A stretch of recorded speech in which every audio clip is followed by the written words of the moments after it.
3 ਸਾਲਾਂ ਦੇ ਵਿੱਚ 3 ਮੌਤਾਂ ਹੁੰਦੀਆਂ ਨੇ, ਘਰ ਖਾਲੀ ਹੋ ਜਾਂਦਾ। ਫਾਦਰ ਸਾਹਿਬ ਚਲੇ ਜਾਂਦੇ, ਬ੍ਰਦਰ ਚਲਾ ਜਾਂਦਾ, ਫਿਰ ਭੈਣ ਸੀਗੇ ਉਹ ਵੀ ਚਲੇ ਜਾਂਦੇ ਨੇ, ਤੇ ਭੈਣ ਦਾ ਇਲਾਜ ਕਰਾਉਂਦੇ 25 ਲੱਖ ਰੁਪਇਆ ਕਰਜ਼ਾ ਵੀ ਹੁੰਦਾ ਉਹਨਾਂ ਦੇ ਉੱਤੇ। 32 ਹਸਪੀਟਲ 'ਚ ਪਾਪਾ ਹਫਤਾ ਐਡਮਿਟ ਰਹਿੰਦੇ ਆ। ਉੱਥੇ ਨਾ ਡਾਕਟਰ ਉਹਨਾਂ ਨੂੰ ਬੋਲਦੇ ਆ ਕਿ ਇਹਨਾਂ ਦੇ ਨਾ ਖੂਨ ਦਾ ਸਰਕਲ ਪ੍ਰੋਪਰ ਨਹੀਂ ਚੱਲ ਰਿਹਾ, ਵੀ ਤੁਸੀਂ ਸਾਨੂੰ ਵੈਂਟੀਲੇਟਰ 'ਤੇ ਲਗਾਉਣਾ ਪੈਣਾ। 2 ਦਿਨ ਵੈਂਟੀਲੇਟਰ 'ਤੇ, ਤੀਸਰੇ ਦਿਨ ਪਾਪਾ ਦੀ ਡੈਥ ਹੋ ਜਾਂਦੀ। ਪਾਪਾ ਦੀ ਡੈਥ ਹੁੰਦੀ ਆ, 1 ਸਾਲ ਰੋ ਕੇ ਕੱਢ ਦਿੰਦੇ ਆ।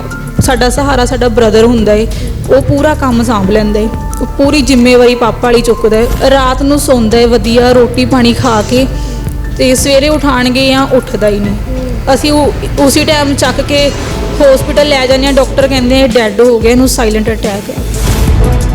3 ਸਾਲ 'ਚ ਸਾਡੇ ਘਰੇ 3 ਡੈਥ ਹੋ ਗਈ। ਪਹਿਲਾਂ ਫਾਦਰ ਸਾਹਿਬ ਗਏ, ਫਿਰ ਬ੍ਰਦਰ ਚਲੇ ਗਏ, ਫਿਰ ਸਿਸਟਰ ਚਲੇ ਗਈ। ਸਹਾਰਾ ਕੋਈ ਨਹੀਂ ਹੈ, ਕੰਮ ਮਜਬੂਰੀ ਬਣ ਗਿਆ। ਘਰ ਇਸ ਕਰਕੇ ਰਹੀ ਹਾਂ ਕਿਉਂਕਿ ਜਦੋਂ ਸਿਸਟਰ ਐਡਮਿਟ ਸੀ ਅਪੋਲੋ ਤਾਂ ਉਹਨਾਂ ਦੇ 25 ਲੱਖ ਦਾ ਖਰਚਾ ਲੱਗਾ। ਰਿਸ਼ਤੇਦਾਰਾਂ ਨੇ ਤਾਂ ਇਹ ਵੀ ਨਹੀਂ ਪੁੱਛਿਆ, ਬ੍ਰਦਰ ਦੀ ਡੈਥ ਹੋਈ, ਰਿਸ਼ਤੇਦਾਰ ਆਏ, ਜਦੋਂ ਸੰਸਕਾਰ ਹੋ ਗਿਆ ਤੀਸਰੇ ਦਿਨ ਮੇਰੇ ਰਿਸ਼ਤੇਦਾਰ ਚਲੇ ਗਏ। ਭੋਗ 'ਤੇ ਵੀ ਸਾਡੇ ਰਿਸ਼ਤੇਦਾਰ ਨਹੀਂ ਆਏ। ਉਹਨਾਂ ਨੇ ਇਹ ਵੀ ਨਹੀਂ ਕਿਹਾ ਕਿ ਅੱਜ 12 ਦਿਨਾਂ ਬਾਅਦ ਮੁੰਡੇ ਦਾ ਭੋਗ ਆ, ਸੀ ਉਹਨਾਂ ਦੇ ਭੋਗ 'ਤੇ ਚਲੇ ਗਏ। ਫਿਰ ਢਾਬੇ ਪਰ ਮੈਂ ਬੈਠਦੀ ਹਾਂ 2020 ਦੇ ਜਾਣ ਤੋਂ ਬਾਅਦ, ਬ੍ਰਦਰ ਦੇ ਜਾਣ ਤੋਂ ਬਾਅਦ, ਜਦੋਂ ਕੁਝ ਨਹੀਂ ਨਾ ਲੱਗਦਾ ਵੀ ਇੱਥੇ ਬੈਠਣ ਵਾਲਾ ਕੋਈ ਨਹੀਂ ਹੈ। ਮੈਂ ਇੱਕ ਇਕੱਲੀ ਕੁੜੀ ਨੂੰ ਢਾਬੇ 'ਤੇ ਸਰਵਾਈਵ ਕਰਨਾ ਬਹੁਤ ਔਖਾ ਹੈ। ਇੱਕ ਦਿਨ ਕੀ ਹੁੰਦਾ, ਮੇਰੇ ਨਾਲ ਰਾਤ ਨੂੰ 1:30 ਦਾ ਟਾਈਮ ਹੁੰਦਾ ਅਤੇ ਮੈਂ ਘਰੇ ਜਾਂਦੀ ਹਾਂ। ਜਦੋਂ ਰਸਤੇ 'ਚ ਨਾ ਮੇਰੇ ਮਗਰ ਗੱਡੀ ਲੱਗ ਜਾਂਦੀ ਹੈ। ਗੱਡੀ ਲੱਗਦੀ ਹੈ ਅਤੇ ਮੈਂ ਇਕੱਲੀ ਕੁੜੀ, ਦਸੰਬਰ ਦੇ ਮਹੀਨੇ ਤੁਹਾਨੂੰ ਪਤਾ ਬਹੁਤ ਧੁੰਦ ਪੈਂਦੀ ਹੈ, ਔਰ ਜਿਹੜਾ ਰਸਤਾ ਹੈ ਉਹ ਬਿਲਕੁਲ ਨਹਿਰੀ ਆ, ਸੁੰਨਸਾਨ ਰਸਤਾ ਹੈ। ਅਤੇ ਜਦੋਂ ਜਾਂਦੇ ਹਾਂ ਗੱਡੀ ਮਗਰ ਲੱਗਦੀ ਤਾਂ ਮੈਂ ਬੜੀ ਹਿੰਮਤ ਨਾਲ ਜਾਈ ਜਾਂਦੀ ਹਾਂ। ਫਿਰ ਮੈਂ ਜਾ ਕੇ ਨਾ ਇੱਕ ਘਰ ਦੇ ਅੱਗੇ ਐਕਟੀਵਾ ਖੜੀ ਕਰ ਦਿੰਦੀ ਹਾਂ ਵੀ ਅਗਰ ਬਾਈ ਚਾਂਸ ਇਹ ਮੈਨੂੰ ਕੁਝ ਕਹਿੰਦੀ ਹੋਵੇ ਤਾਂ ਮੈਂ ਉਹ ਘਰ ਨੂੰ ਨਾ ਦਰਵਾਜ਼ਾ ਖੜਕਾ ਕੇ ਮੈਂ ਹੈਲਪ ਮੰਗ ਸਕਾਂ। ਪਰ ਉੱਥੇ ਵਾਹਿਗੁਰੂ ਦੀ ਕਿਰਪਾ ਹੁੰਦੀ ਹੈ ਕਿ ਉਹ ਗੱਡੀ ਨਾ ਜਦੋਂ ਵੇਖਦੀ ਆ ਕਿ ਪਿੰਡ 'ਚ ਵੜ ਗਏ ਨੇ, ਉਹ ਗੱਡੀ ਉੱਥੋਂ ਵਾਪਸ ਚਲੇ ਜਾਂਦੀ ਹੈ, ਉਹ ਮੇਰੇ ਮਗਰ ਨਹੀਂ ਆਉਂਦੀ ਦੁਬਾਰਾ। ਕਈ ਵਾਰ ਮੈਡਮ ਕੋਈ ਨਾ ਬੰਦਾ ਐਵੇਂ ਦਾ ਆ ਜਾਂਦਾ, ਮੁੰਡੇ ਹੀ ਕਈ ਵਾਰ ਐਵੇਂ ਦੇ ਆ ਜਾਂਦੇ ਆ ਕਿ ਦੇਖਦੇ ਕੁੜੀ ਖੜੀ ਆ, ਪਤਾ ਨਹੀਂ ਕਿਉਂ ਖੜੀ ਆ, ਉਹ ਗਲਤ ਨਜ਼ਰ ਨਾਲ ਵੇਖਦੇ ਆ, ਫਿਰ ਨਾ ਉਹ ਗਲਤ ਬਿਹੇਵ ਕਰਦੇ ਆ। ਮੇਰੇ ਕੋਲ ਮੁੰਡੇ ਖਾਣ ਪੀਣ ਆਉਂਦੇ ਆ, ਖਾ ਪੀ ਕੇ ਜਦੋਂ ਬਿੱਲ ਬਣਵਾਉਂਦੇ ਆ, ਜਾਣ ਲੱਗਦੇ ਆ, ਮੈਂ ਸਿਰੋਂ ਤੋਂ ਬਿੱਲ ਲੈਂਦੇ ਆ ਅਤੇ ਉਹ ਕਹਿ ਦਿੰਦੇ ਆ ਵੀ ਇੰਨਾ ਬਿੱਲ ਕਿਵੇਂ ਬਣ ਗਿਆ। ਅਸੀਂ ਦੱਸਦੇ ਹਾਂ ਵੀ ਤੁਹਾਡਾ ਬਿੱਲ ਐਵੇਂ ਬਣਿਆ, ਮਤਲਬ ਗਾਹ ਵਾਲੇ ਬਿੱਲ ਪਿੱਛੇ ਰੌਲਾ ਪਾਉਣ ਲੱਗ ਗਏ। ਰੌਲਾ ਪਾਇਆ ਅਤੇ ਮੈਂ ਉਹਨਾਂ ਨੂੰ ਕਿਹਾ ਵੀਰੇ ਚਲੋ ਤੁਸੀਂ ਜੋ ਦੇਣਾ ਉਹ ਦੇ ਦਿਓ, ਕੋਈ ਚੱਕਰ ਨਹੀਂ ਹੈ। ਉਹਨਾਂ ਵਿੱਚ ਇੱਕ ਮੁੰਡਾ ਆਇਆ, ਉਹਨੇ ਨਾ ਆ ਕੇ ਮੈਨੂੰ ਭੈਣ ਦੀ ਗਾਲ ਕੱਢਤੀ। ਉਹਨੇ ਭੈਣ ਦੀ ਗਾਲ ਕੱਢੀ, ਇੰਨੀ ਗੰਦੀ ਗਾਲ ਕੱਢੀ ਕਿ ਸੁਣੀ ਨਹੀਂ ਗਈ। ਅਤੇ ਮੈਂ ਉਹਨੂੰ ਇੱਕੋ ਗੱਲ ਅੱਗੇ ਤੋਂ ਕਹੀ, ਮੈਂ ਕਿਹਾ ਵੀਰੇ ਜੇ ਤੇਰੀ ਭੈਣ ਹੁੰਦੀ ਤੂੰ ਆਪਣੀ ਭੈਣ ਨਾਲ ਐਵੇਂ ਕਰਦਾ। ਉਸ ਤੋਂ ਬਾਅਦ ਨਾ ਬੜੀ ਉੱਚੀ ਉੱਚੀ ਬੋਲਣ ਲੱਗ ਗਿਆ, ਬੜੀ ਉੱਚੀ ਉੱਚੀ। ਮੈਂ ਨਾ ਪੁਲਿਸ ਨੂੰ ਫੋਨ ਕੀਤਾ, ਪੁਲਿਸ ਸਟੇਸ਼ਨ ਮੇਰਾ ਕਿਸੇ ਨੇ ਫ਼ੋਨ ਨਹੀਂ ਚੱਕਿਆ। ਅਤੇ ਮੈਂ ਉਸ ਟਾਈਮ ਬੜਾ ਜ਼ਿਆਦਾ ਰੋਣਾ, ਬੜਾ ਹੀ ਰੋਣਾ ਆਇਆ ਵੀ ਮੁੰਡੇ ਹੋ ਕੇ ਉਹਨਾਂ ਨੇ ਪਤਾ ਨਹੀਂ ਕੀ ਸੋਚ ਕੇ ਮੈਨੂੰ ਗਾਲ ਕੱਢਤੀ, ਉਹ ਵੀ ਭੈਣ ਦੀ, ਕਿ ਪਤਾ ਨਹੀਂ ਸ਼ਾਇਦ ਸ਼ੌਂਕ ਦੀ ਮਾਰੀ ਖੜੀ ਆ ਜਾਂ ਵੈਸੇ ਖੜੀ ਆ। ਮੇਰਾ ਆਹ ਕੰਮ ਕਰਨਾ ਕੋਈ ਸ਼ੌਂਕ ਨਹੀਂ, ਮੇਰੀ ਮਜਬੂਰੀ ਹੈ, ਮੈਂ ਸਿਰਫ ਮਜਬੂਰੀ 'ਚ ਖੜੀ ਹਾਂ।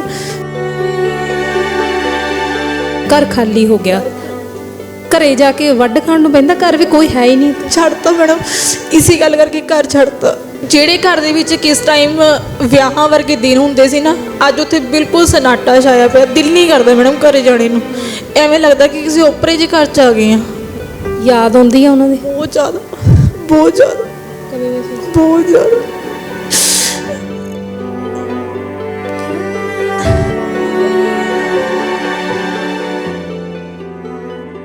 ਕਈ ਵਾਰ ਤਾਂ ਦੁੱਖ ਐਵੇਂ ਦਾ ਹੁੰਦਾ ਹੈ, ਖੁਦ ਮੂੰਹੋਂ ਨਿਕਲ ਜਾਂਦਾ ਹੈ ਕਿ ਵਾਹਿਗੁਰੂ ਪਿਓ ਨਹੀਂ ਮਰਦਾ, ਅਸੀਂ ਮਰ ਜਾਂਦੇ। ਮਾਂ ਬਾਪ ਦੇ ਅੱਗੇ ਬੱਚੇ ਮਰ ਜਾਣ, ਮਾਂ ਬਾਪ ਰਹਿ ਲੈਂਦੇ ਆ, ਪਰ ਕਿਸੇ ਦਾ ਨਾ ਮਾਂ ਪਿਓ ਨਹੀਂ ਮਰਨਾ ਚਾਹੀਦਾ। ਬਹੁਤ ਔਖੇ ਹੈ ਮਾਂ ਪਿਓ ਬਿਨਾਂ।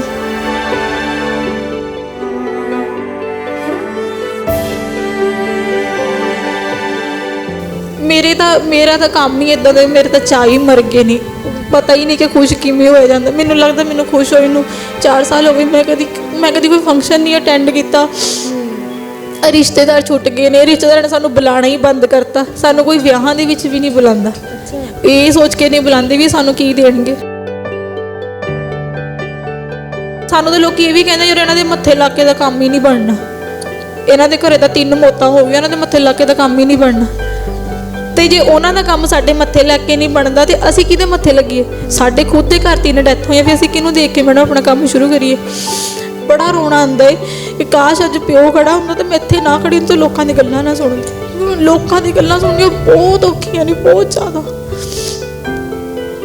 ਪਿਓ ਤੋਂ ਬਿਨਾਂ ਨਹੀਂ ਗੱਲਾਂ ਸੁਣੀਆਂ ਜਾਂਦੀਆਂ, ਬੜਾ ਔਖਾ ਏ। ਦਿਨ ਹੀ 4 ਸਾਲਾਂ ਦੇ ਵਿੱਚ ਨਿਕਲਿਆ ਕਿ ਜਿਸ ਦਿਨ ਅਸੀਂ ਨਾ ਰੋਏ ਹੋਈਏ। ਅਗਰ ਪੂਰਾ ਦਿਨ ਸਾਡਾ ਸਹੀ ਜਾਂਦਾ ਹੈ ਤਾਂ ਰਾਤ ਨੂੰ ਰੋ ਲੈਂਦੇ ਹਾਂ, ਨਹੀਂ ਕਈ ਵਾਰ ਤਾਂ ਐਵੇਂ ਤਾਂ ਹੁੰਦਾ ਕਿ ਸਵੇਰੇ ਦਿਨ ਚੜ੍ਹਦੇ ਹੀ ਰੋ ਲੈਂਦੇ ਹਾਂ। ਰੂਹ ਮਰ ਗਈ ਮੈਡਮ, ਮੇਰੇ ਸ਼ੌਂਕ ਮਰ ਗਏ ਨੇ। ਅਗਰ ਮੇਰੀ ਲਾਈਨ ਇੱਦਾਂ ਦੀ ਆ, ਮੈਂ ਨਾ ਇੱਥੇ ਜ਼ਿਆਦਾ ਕੋਈ ਵਧੀਆ ਮਤਲਬ ਕੱਪੜਾ ਪਾ ਕੇ ਨਹੀਂ ਆ ਸਕਦੀ। ਲੋਕੀ ਫਿਰ ਨਾ ਉਹਨਾਂ ਦੀ ਨਜ਼ਰਾਂ ਐਵੇਂ ਜੱਜ ਕਰਦੀਆਂ ਨੇ, ਯਾਰ ਪਤਾ ਨਹੀਂ ਕਿਉਂ ਇੰਨਾ ਸੱਜ ਧੱਜ ਕੇ ਖੜਦੀ ਆ।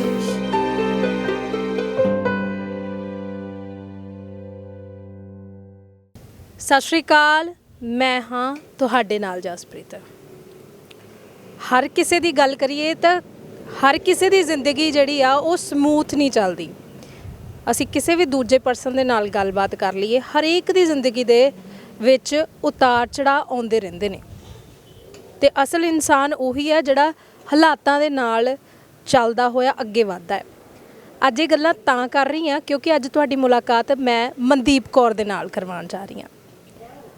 ਮਨਦੀਪ ਕੌਰ ਭੈਣ ਹੁਣੇ ਇਕੱਲੇ ਨੇ, ਢਾਬਾ ਚਲਾਉਂਦੇ ਨੇ ਇੱਕ, ਤੇ ਬਹੁਤ ਵੱਖਰੀ ਜੀ ਮਿਸਾਲ ਇਹਨਾਂ ਨੇ ਕਾਇਮ ਕੀਤੀ ਕਿਉਂਕਿ ਇਕੱਲੇ ਸਾਰਾ ਕੰਮ ਕਰਦੇ। ਇਹਨਾਂ ਦੇ ਮਦਰ ਹੁੰਦੇ ਨਾਲ, ਤੇ ਢਾਬਾ ਚਲਾਉਣ ਦਾ ਕਾਰਨ ਕੀ ਆ? ਪੜ੍ਹੇ ਲਿਖੇ ਹੋਏ ਨੇ, ਐਮਫਿਲ ਕੀਤੀ ਹੋਈ ਇਹਨਾਂ ਨੇ, ਤੇ ਕੁਝ ਜ਼ਿੰਦਗੀ ਦੇ ਵਿੱਚ ਇੱਦਾਂ ਦਾ ਵਾਪਰਦਾ ਹੈ ਕਿ ਇਹਨਾਂ ਨੂੰ ਇਹ ਕੰਮ ਸਾਂਭਣਾ ਪੈਂਦਾ ਹੈ। ਇਹ ਕੰਮ ਇਹਨਾਂ ਦੇ ਫਾਦਰ ਸਾਹਿਬ ਨੇ ਖੋਲ੍ਹਿਆ ਹੋਇਆ। ਹਾਲਾਤ ਇਹੋ ਜਿਹੇ ਹੁੰਦੇ ਨੇ ਕਿ 3 ਸਾਲਾਂ ਦੇ ਵਿੱਚ 3 ਮੌਤਾਂ ਹੁੰਦੀਆਂ ਨੇ, ਘਰ ਖਾਲੀ ਹੋ ਜਾਂਦਾ। ਫਾਦਰ ਸਾਹਿਬ ਚਲੇ ਜਾਂਦੇ, ਬ੍ਰਦਰ ਚਲਾ ਜਾਂਦਾ, ਫਿਰ ਭੈਣ ਸੀਗੇ ਉਹ ਵੀ ਚਲੇ ਜਾਂਦੇ ਨੇ, ਤੇ ਭੈਣ ਦਾ ਇਲਾਜ ਕਰਾਉਂਦੇ 25 ਲੱਖ ਰੁਪਇਆ ਕਰਜ਼ਾ ਵੀ ਹੁੰਦਾ ਇਹਨਾਂ ਦੇ ਉੱਤੇ। ਤੇ ਭੈਣ ਹੁਣੇ ਫਿਰ ਆਪ ਜਿਹੜੇ ਫਾਦਰ ਸਾਹਿਬ ਨੇ ਇਹਨਾਂ ਦਾ ਢਾਬਾ ਖੋਲ੍ਹਿਆ ਹੁੰਦਾ ਉਹਨੂੰ ਚਲਾਉਂਦੇ ਨੇ, ਤੇ ਅੱਜ 4 ਸਾਲ ਹੋ ਗਏ ਨੇ ਇਹਨਾਂ ਨੂੰ ਇਹ ਕੰਮ ਕਰਦੇ ਆ। ਅੱਜ ਗੱਲਬਾਤ ਕਰਾਂਗੇ ਇਹਨਾਂ ਦੀ ਜ਼ਿੰਦਗੀ ਬਾਰੇ। ਸਭ ਤੋਂ ਪਹਿਲਾਂ ਸਵਾਗਤ ਕਰ ਲੈਂਦੇ ਮੈਮ, ਬਹੁਤ ਬਹੁਤ ਸਵਾਗਤ। ਸਤਿ ਸ਼੍ਰੀ ਅਕਾਲ ਮੈਮ, ਕਿਵੇਂ ਹੋ? ਠੀਕ ਹੋ? ਹਾਂਜੀ ਮੈਮ ਵਧੀਆ। ਪਹਿਲਾਂ ਤਾਂ ਤੁਹਾਡੀ ਹਿੰਮਤ ਦੀ ਦਾਤ ਦਿੰਦੇ ਹਾਂ ਵੀ ਤੁਸੀਂ ਇਕੱਲੇ ਹੈ ਨਾ ਢਾਬਾ ਚਲਾ ਰਹੇ ਹੋ, 4 ਸਾਲ ਹੋ ਗਏ ਹੈ ਨਾ, ਕੁੜੀ ਹੋ ਕੇ ਬਹੁਤ ਔਖਾ ਹੁੰਦਾ ਹੈ ਨਾ ਡੀਲ ਕਰਨਾ। ਕਿੱਦਾਂ ਸਰਕਮਸਟਾਂਸਿਸ ਬਣਦੇ ਨੇ ਵੀ ਤੁਸੀਂ ਇੱਥੇ ਤੱਕ ਪਹੁੰਚਦੇ ਹੋ? ਪੜ੍ਹੇ ਲਿਖੇ ਹੋ, ਪੜ੍ਹ ਲਿਖ ਕੇ ਬੰਦਾ ਸੋਚਦਾ ਮੈਂ ਜੋਬ ਕਰਾਂ ਜਾਂ ਅੱਗੇ ਕੁਛ ਹੈ ਨਾ ਵਧੀਆ ਬਿਜ਼ਨਸ ਕਰਾਂ ਜਾਂ ਕੁਛ ਵੀ, ਪਰ ਤੁਸੀਂ ਜਿਹੜਾ ਤੁਹਾਡੇ ਫਾਦਰ ਸਾਹਿਬ ਨੇ ਕੰਮ ਸ਼ੁਰੂ ਕੀਤਾ ਉਹ ਕੰਮ ਕਰਦੇ ਹੋ। ਕੀ ਹਾਲਾਤ ਬਣਦੇ ਨੇ? ਮੈਮ 2018 ਤੱਕ ਮੇਰੇ ਹਾਲਾਤ ਬੜੇ ਵਧੀਆ ਸੀ। ਮੇਰੀ ਐਕਚੁਅਲੀ ਮੇਰੀ ਪੂਰੀ ਫੈਮਿਲੀ ਦੇ ਹਾਲਾਤ ਬੜੇ ਵਧੀਆ ਸੀ ਕਿ ਸਾਨੂੰ ਪਤਾ ਹੀ ਨਹੀਂ ਹੁੰਦਾ ਸੀ ਕਿ ਗਰੀਬੀ ਸ਼ਬਦ ਕਹਿੰਦੇ ਕਿਹਨੂੰ ਆ। ਸੁਣਦੇ ਹੁੰਦੇ ਸੀ ਕਿਸੇ ਦੇ ਮੂੰਹੋਂ, ਪਰ ਸਾਨੂੰ ਨਹੀਂ ਇਸ ਗੱਲ ਬਾਰੇ ਪਤਾ ਸੀ ਕਿਉਂਕਿ ਸਾਨੂੰ ਕਦੇ ਸਾਡੇ ਫਾਦਰ ਸਾਹਿਬ ਨੇ ਅਹਿਸਾਸ ਹੀ ਨਹੀਂ ਹੋਣ ਦਿਆ। ਬੜੇ ਵਧੀਆ ਹਾਲਾਤ ਸੀ। ਮੈਂ ਐਮਫਿਲ ਕੀਤੀ ਆ, 2 ਸਾਲ ਮੈਂ ਜੋਬ ਵੀ ਕੀਤੀ ਆ, ਪਰ ਇੱਕਦਮ ਸਾਡੇ 'ਤੇ ਨਾ ਕੁਦਰਤ ਦਾ ਕਹਿਰ ਵਰਤਦਾ ਹੈ, ਜਿਹਦੇ ਵਿੱਚ ਮੇਰੇ 2019 'ਚ ਮੇਰੇ ਪਾਪਾ ਦੀ ਡੈਥ ਹੋ ਜਾਂਦੀ ਆ। ਉਹ ਡੈਥ ਜਦੋਂ ਪਾਪਾ ਦੀ ਹੁੰਦੀ ਆ ਸਭ ਕੁਝ ਵਿਖਰ ਜਾਂਦਾ ਹੈ, ਪਰ ਅਸੀਂ ਇੰਨਾ ਨਹੀਂ ਵਿਖਰੇ ਸੀ ਕਿਉਂਕਿ ਮੇਰੇ ਬ੍ਰਦਰ ਹੈਗੇ ਸੀ ਨਿੱਕੇ। ਉਹਨਾਂ ਨੇ ਜੋ ਮੇਰੇ ਪਾਪਾ ਨੇ ਬਿਜ਼ਨਸ ਖੋਲ੍ਹਿਆ ਸੀ ਢਾਬਾ ਸਾਡਾ, ਉਹ ਉਹਨਾਂ ਨੇ ਸਾਂਭ ਲਿਆ। ਤਾਂ ਫਾਦਰ ਸਾਹਿਬ ਦੀ ਡੈਥ ਹੁੰਦੀ ਕਿੱਦਾਂ? ਪਾਪਾ ਦੀ ਡੈਥ ਬਸ ਇੱਕ ਬਹਾਨਾ ਹੀ ਬਣਦਾ, ਉਹਨਾਂ ਦਾ BP ਲੋ ਹੋ ਜਾਂਦਾ ਹੈ, ਤੇ ਅਸੀਂ ਉਹਨਾਂ ਨੂੰ ਇੱਥੇ ਸਾਡਾ ਲੋਕਲ ਹਸਪੀਟਲ ਰੋਪੜ, ਅਸੀਂ ਉੱਥੇ ਲੈ ਕੇ ਜਾਂਦੇ ਹਾਂ। ਡਾਕਟਰ ਬੋਲਦੇ ਆ ਵੀ ਅੱਜ ਐਤਵਾਰ ਹੈ, ਐਤਵਾਰ ਕਰਕੇ ਵੀ ਸਾਡੇ ਕੋਲ ਇੰਜੈਕਸ਼ਨ ਅਵੇਲੇਬਲ ਨਹੀਂ ਹੈਗਾ, ਤੁਸੀਂ ਇਹਨਾਂ ਨੂੰ 32 'ਚ ਲੈ ਜਾਓ। ਸਾਨੂੰ 32 ਰੈਫਰ ਕਰਦੇ ਹਾਂ, ਅਸੀਂ 32 ਲੈ ਜਾਂਦੇ ਹਾਂ। 32 ਹਸਪੀਟਲ 'ਚ ਪਾਪਾ ਹਫਤਾ ਐਡਮਿਟ ਰਹਿੰਦੇ ਆ ਉੱਥੇ ਨਾ। ਡਾਕਟਰ ਉਹਨਾਂ ਨੂੰ ਬੋਲਦੇ ਆ ਕਿ ਇਹਨਾਂ ਦੇ ਨਾ ਖੂਨ ਦਾ ਸਰਕਲ ਪ੍ਰੋਪਰ ਨਹੀਂ ਚੱਲ ਰਿਹਾ, ਵੀ ਤੁਸੀਂ ਸਾਨੂੰ ਵੈਂਟੀਲੇਟਰ 'ਤੇ ਲਗਾਉਣਾ ਪੈਣਾ ਹੈ। 2 ਦਿਨ ਵੈਂਟੀਲੇਟਰ 'ਤੇ ਨੇ, ਤੀਸਰੇ ਦਿਨ ਪਾਪਾ ਦੀ ਡੈਥ ਹੋ ਜਾਂਦੀ ਹੈ। ਬਸ ਉਸ ਤੋਂ ਬਾਅਦ ਸਾਡੀ ਜੋ ਜ਼ਿੰਦਗੀ ਸੀ ਨਾ ਉਹ ਬਿਲਕੁਲ ਹੀ ਬਦਲ ਗਈ। ਇੱਕ ਤਾਂ ਹੁੰਦਾ ਵੀ ਉਤਾਰ, ਸਭ ਦੀ ਲਾਈਫ 'ਚ ਅਪ ਡਾਊਨਸ ਚੱਲਦੇ ਆ, ਬਟ ਇੰਨੇ ਨਹੀਂ ਚੱਲਦੇ ਜੋ ਮੇਰੀ ਲਾਈਫ 'ਚ ਹੋਇਆ। ਮੇਰੀ ਲਾਈਫ ਬਿਲਕੁਲ ਹੀ ਬਦਲ ਗਈ ਕਿ ਵਾਹਿਗੁਰੂ ਨੇ ਸਾਨੂੰ ਨਾ ਅਰਸ਼ਾਂ ਤੋਂ ਫਰਸ਼ਾਂ 'ਤੇ ਇਸ ਹਿਸਾਬ ਨਾਲ ਸੁੱਟਿਆ ਕਿ ਅਸੀਂ ਦੁਬਾਰਾ ਉੱਠਣ ਜੋਗੇ ਨਹੀਂ ਰਹੇ। ਪਾਪਾ ਦੀ ਡੈਥ ਹੁੰਦੀ ਆ, 1 ਸਾਲ ਰੋ ਕੇ ਕੱਢ ਦਿੰਦੇ ਆ। ਸਾਡਾ ਸਹਾਰਾ ਸਾਡਾ ਬ੍ਰਦਰ ਹੁੰਦਾ ਏ, ਉਹ ਪੂਰਾ ਕੰਮ ਸਾਂਭ ਲੈਂਦਾ ਏ, ਉਹ ਪੂਰੀ ਜ਼ਿੰਮੇਵਾਰੀ ਪਾਪਾ ਵਾਲੀ ਚੁੱਕਦਾ ਏ। ਉਸ ਤੋਂ ਬਾਅਦ ਕੀ ਹੁੰਦਾ, ਫਿਰ ਉਹੀ ਨਵਾਂ ਸਾਲ 2020 ਜਨਵਰੀ ਦਾ ਮਹੀਨਾ, ਤੇ ਮੇਰੇ ਬ੍ਰਦਰ ਦੀ ਡੈਥ ਹੋ ਜਾਂਦੀ ਹੈ 27 ਜਨਵਰੀ ਨੂੰ। ਬ੍ਰਦਰ ਦੀ ਡੈਥ ਦਾ ਵੀ ਵਾਹਿਗੁਰੂ ਦਾ ਕਹਿਰ ਹੀ ਕਹਿ ਸਕਦੀ ਹਾਂ।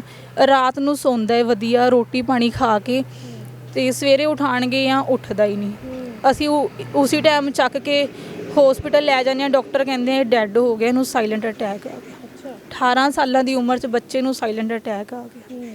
ਬ੍ਰਦਰ ਦੀ ਡੈਥ ਦੇ ਤੋਂ ਬਾਅਦ ਤਾਂ ਅਸੀਂ ਬਿਲਕੁਲ ਹੀ ਟੁੱਟ ਗਏ। ਫਾਦਰ ਸਾਹਿਬ ਦੀ ਟੈਨਸ਼ਨ ਵਗੈਰਾ ਲੈਂਦਾ ਸੀ? ਟੈਨਸ਼ਨ ਹੀ ਮੈਡਮ, ਮਤਲਬ ਟੈਨਸ਼ਨ ਦਾ ਇਹ ਹੈ ਵੀ ਫਾਦਰ ਸਾਹਿਬ ਦੀ ਗੱਲ ਤਾਂ ਦੇਖੋ ਕਿ ਪਿਓ ਦੀ ਕਮੀ ਤਾਂ ਕੋਈ ਨਹੀਂ ਪੂਰੀ ਕਰਦਾ। ਪਿਓ ਦੀ ਜਿੱਥੇ ਯਾਦ ਆਉਂਦੀ ਉਹਦੀ ਗੱਲ ਤਾਂ ਉੱਥੇ ਚੱਲਦੀ। 1 ਸਾਲ ਦਾ ਪਾਪਾ ਦੀਆਂ ਗੱਲਾਂ ਚੱਲਦੀਆਂ ਨੇ, ਪਰ ਉਸ ਤੋਂ ਬੜਾ ਸਦਮਾ ਸਾਨੂੰ ਸਾਡਾ ਭਰਾ ਦੇ ਜਾਂਦਾ ਹੈ, ਜਿਹਦੀ ਕਿ ਅਸੀਂ ਗੱਲ ਹੁਣ ਤੱਕ ਵੀ ਨਹੀਂ ਭੁੱਲੇ।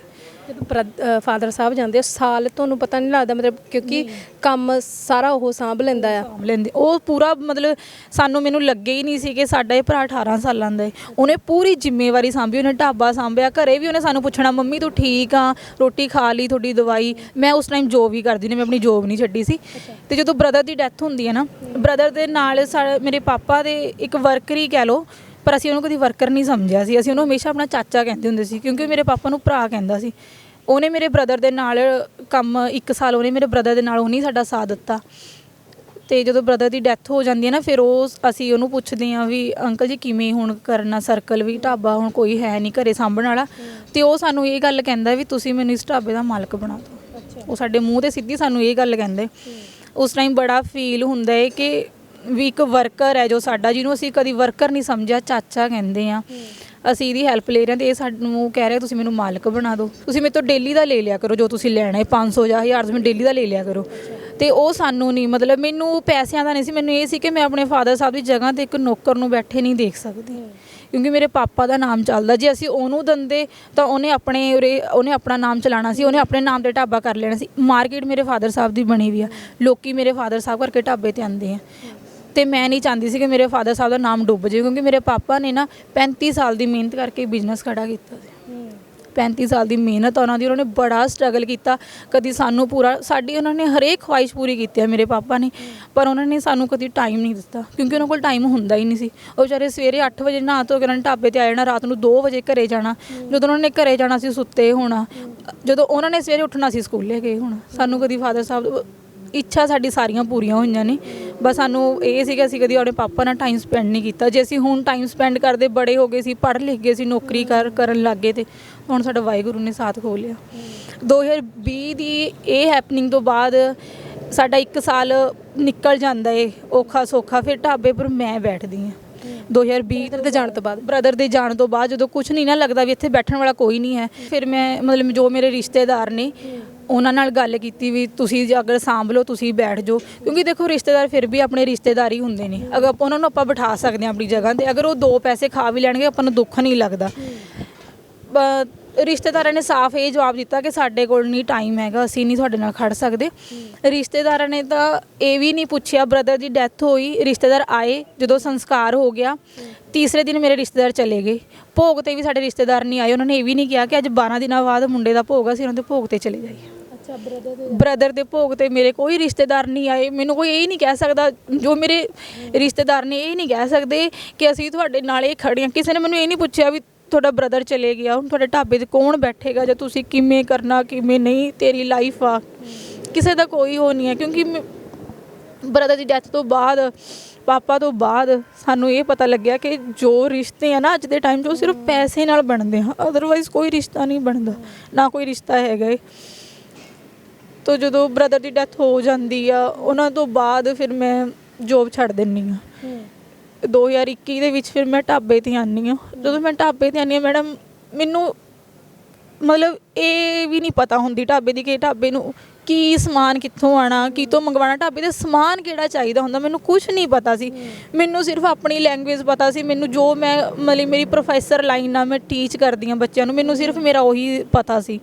ਮੈਂ ਗਾਹਕਾਂ ਨਾਲ ਵੀ ਉਸ ਹਿਸਾਬ ਨਾਲ ਹੀ ਗੱਲ ਕਰਨੀ। ਮੈਂ ਜਿਵੇਂ ਮੈਨੂੰ ਮੇਰੇ ਵਰਕਰ ਕਹਿੰਦੇ ਸੀ ਮੈਡਮ ਆਹ ਮੰਗਾ ਦਿਓ, ਉੱਥੋਂ ਲੈ ਕੇ ਆਉਂਦੇ ਸੀ ਬਾਊ ਜੀ, ਉਹ ਮੇਰੇ ਫਾਦਰ ਸਾਹਿਬ ਨੂੰ ਬਾਊ ਜੀ ਕਹਿੰਦੇ ਹੁੰਦੇ ਸੀ, ਬਾਊ ਜੀ ਉੱਥੋਂ ਸਮਾਨ ਲੈ, ਮੈਂ ਉਵੇਂ ਚੱਲਦੀ ਰਹੀ। ਉਵੇਂ ਮੈਨੂੰ ਕਿਸੇ ਨੇ ਮਹਿੰਗਾ ਲਗਾਉਣਾ 2 ਰੁਪਏ ਤਾਂ ਮੈਂ ਮਹਿੰਗਾ ਲੈ ਲੈਣਾ, ਕਿਸੇ ਨੇ ਤਰਸ ਕਰਨਾ ਤਾਂ ਮੈਂ ਉਸ ਹਿਸਾਬ ਨਾਲ ਚੱਲੀ ਜਾਣਾ।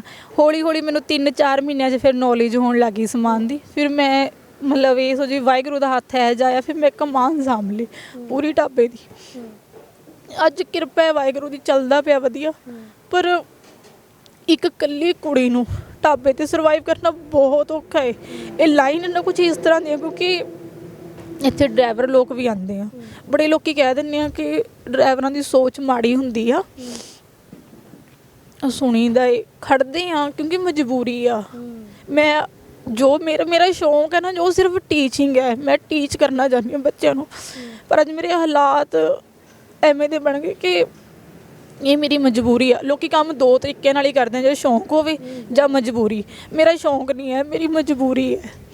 ਮਜਬੂਰੀ ਮੇਰੀ ਉਦੋਂ ਬਣਦੀ ਹੈ ਜਦੋਂ 2022 'ਚ ਮੇਰੀ ਸਿਸਟਰ ਦੀ ਡੈਥ ਹੋ ਜਾਂਦੀ ਆ। ਸਿਸਟਰ ਦੇ ਇੱਕਦਮ ਦਰਦ ਉੱਠਦਾ ਪੇਟ 'ਚ, ਅਸੀਂ ਡਾਕਟਰ ਦੇ ਲੈ ਜਾਂਦੇ ਹਾਂ। ਉਹ ਐਡਮਿਟ ਕਰਦਾ, ਉਹ ਬੋਲਦਾ ਪਹਿਲਾਂ ਕਿ ਇਹਨਾਂ ਨੂੰ ਨਾ ਲੀਵਰ ਇਨਫੈਕਸ਼ਨ ਹੈ, ਐਡਮਿਟ ਕਰਨਾ ਪੈਣਾ ਹੈ। ਅਸੀਂ ਕਰ ਦਿੰਦੇ ਹਾਂ। 4 ਦਿਨ ਉਹ ਰੱਖਦਾ ਲੋਕਲ ਹਸਪੀਟਲ 'ਚ ਇੱਥੇ। ਫਿਰ ਉਹ ਸਾਨੂੰ ਅਪੋਲੋ ਸ਼ਿਫਟ ਕਰ ਦਿੰਦੇ ਆ, ਅਪੋਲੋ ਰੈਫਰ ਕਰਦੇ ਆ। ਅਤੇ ਅਪੋਲੋ ਮੇਰੀ ਸਿਸਟਰ 2 ਮੰਥ ICU 'ਚ ਐਡਮਿਟ ਰਹਿੰਦੀ ਆ। ਅਤੇ 21 ਸਤੰਬਰ ਨੂੰ 2022 ਨੂੰ ਮੇਰੀ ਸਿਸਟਰ ਦੀ ਡੈਥ ਹੋ ਜਾਂਦੀ ਆ। ਉਸ ਤੋਂ ਬਾਅਦ ਸਾਡੀ ਸਾਰੀ ਕਹਾਣੀ ਖਤਮ ਹੋ ਗਈ, ਕਿਉਂਕਿ ਬ੍ਰਦਰ ਦੀ ਡੈਥ ਤੋਂ ਬਾਅਦ ਵੀ ਸਹਾਰਾ ਕੋਈ ਨਹੀਂ ਸੀ। ਸਿਸਟਰ ਦਾ ਇਹ ਸਹਾਰਾ ਸੀ ਕਿ ਮੈਂ ਉਹਦੇ ਨਾਲ ਆਪਣਾ ਹਰੇਕ ਦੁੱਖ ਸੁੱਖ ਕਰ ਲੈਂਦੀ ਹੁੰਦੀ ਸੀ ਕਿ ਵੀ ਮੈਨੂੰ ਅੱਜ ਆਹ ਪ੍ਰੋਬਲਮ ਹੈ। ਸਿਸਟਰ ਮੇਰੀ BCom ਸੀ, ਜੋਬ ਕਰ ਰਹੀ ਸੀ, ਕੁਹਾੜੇ ਫੈਕਟਰੀ ਆ, ਉੱਥੇ ਜੋਬ ਕਰਦੀ ਸੀ ਉਹ। ਉਹਨਾਂ ਦਾ ਮਤਲਬ ਬੜਾ ਵਧੀਆ, ਮੈਨੂੰ ਉਹਦਾ ਬਹੁਤ ਸਹਾਰਾ ਸੀ, ਭਰਾਵਾਂ ਵਰਗਾ ਸੀ। ਦੁੱਖ ਸੁੱਖ ਕਰਨਾ, ਉਹ ਕਈ ਵਾਰ ਮੈਂ ਢਾਬੇ ਤੋਂ ਲੇਟ ਹੋਣਾ ਅਤੇ ਮੈਨੂੰ ਉਹਨੇ ਆ ਕੇ ਲੈ ਵੀ ਜਾਣਾ ਢਾਬੇ ਤੋਂ। ਮੈਨੂੰ ਕਈ ਵਾਰ ਕਹਿਣਾ ਵੀ ਅੱਜ ਮੈਂ ਇਕੱਲੀ, ਅੱਜ ਮੈਨੂੰ ਰਾਤ ਨੂੰ 1 ਜਾਂ 2 ਵੱਜ ਰਹੇ, ਤੂੰ ਟਾਈਮ ਨਾਲ ਆ ਜੀ ਪਿੰਡੋਂ ਅਤੇ ਮੈਨੂੰ ਲੈ ਜੀ। ਉਹਨੇ ਮੈਨੂੰ ਲੈ ਵੀ ਜਾਣਾ। ਢਾਬੇ ਤੋਂ ਮੇਰਾ ਘਰ 40 ਕਿਲੋਮੀਟਰ ਦੂਰ ਹੈ ਅਤੇ ਮੈਂ ਐਕਟੀਵਾ 'ਤੇ ਹੀ ਆਉਂਦੀ ਜਾਂਦੀ ਸੀ। ਇੱਕ ਦਿਨ ਕੀ ਹੁੰਦਾ, ਮੇਰੇ ਨਾਲ ਰਾਤ ਨੂੰ 1:30 ਦਾ ਟਾਈਮ ਹੁੰਦਾ ਅਤੇ ਮੈਂ ਘਰੇ ਜਾਂਦੀ ਹਾਂ। ਜਦੋਂ ਰਸਤੇ 'ਚ ਨਾ ਮੇਰੇ ਮਗਰ ਗੱਡੀ ਲੱਗ ਜਾਂਦੀ ਆ। ਗੱਡੀ ਲੱਗਦੀ ਹੈ ਅਤੇ ਮੈਂ ਇਕੱਲੀ ਕੁੜੀ, ਦਸੰਬਰ ਦੇ ਮਹੀਨੇ ਤੁਹਾਨੂੰ ਪਤਾ ਬਹੁਤ ਧੁੰਦ ਪੈਂਦੀ ਆ, ਉਹਦੇ ਵਿੱਚ ਮੈਂ ਜਦੋਂ ਇਕੱਲੀ ਜਾਂਦੀ ਮੇਰੇ ਮਗਰ ਗੱਡੀ ਲੱਗ ਜਾਂਦੀ ਹੈ ਅਤੇ ਮੈਂ ਨਾ ਉਹ ਇੰਨੀ ਸਪੀਡ ਵੀ ਨਹੀਂ ਐਕਟਿਵਾ ਦੀ ਕਰ ਸਕਦੇ, ਕਿਉਂਕਿ ਧੁੰਦ ਹੁੰਦੀ ਆ, ਅੱਗੇ ਕੀ ਪਤਾ ਕਿਹੜੇ ਟਰੱਕ ਦੇ ਵਿੱਚ ਜਾ ਕੇ ਵੱਜ ਜਾਣਾ। ਔਰ ਜਿਹੜਾ ਰਸਤਾ ਹੈ ਉਹ ਬਿਲਕੁਲ ਨਹਿਰੀ ਆ, ਸੁੰਨਸਾਨ ਰਸਤਾ ਹੈ।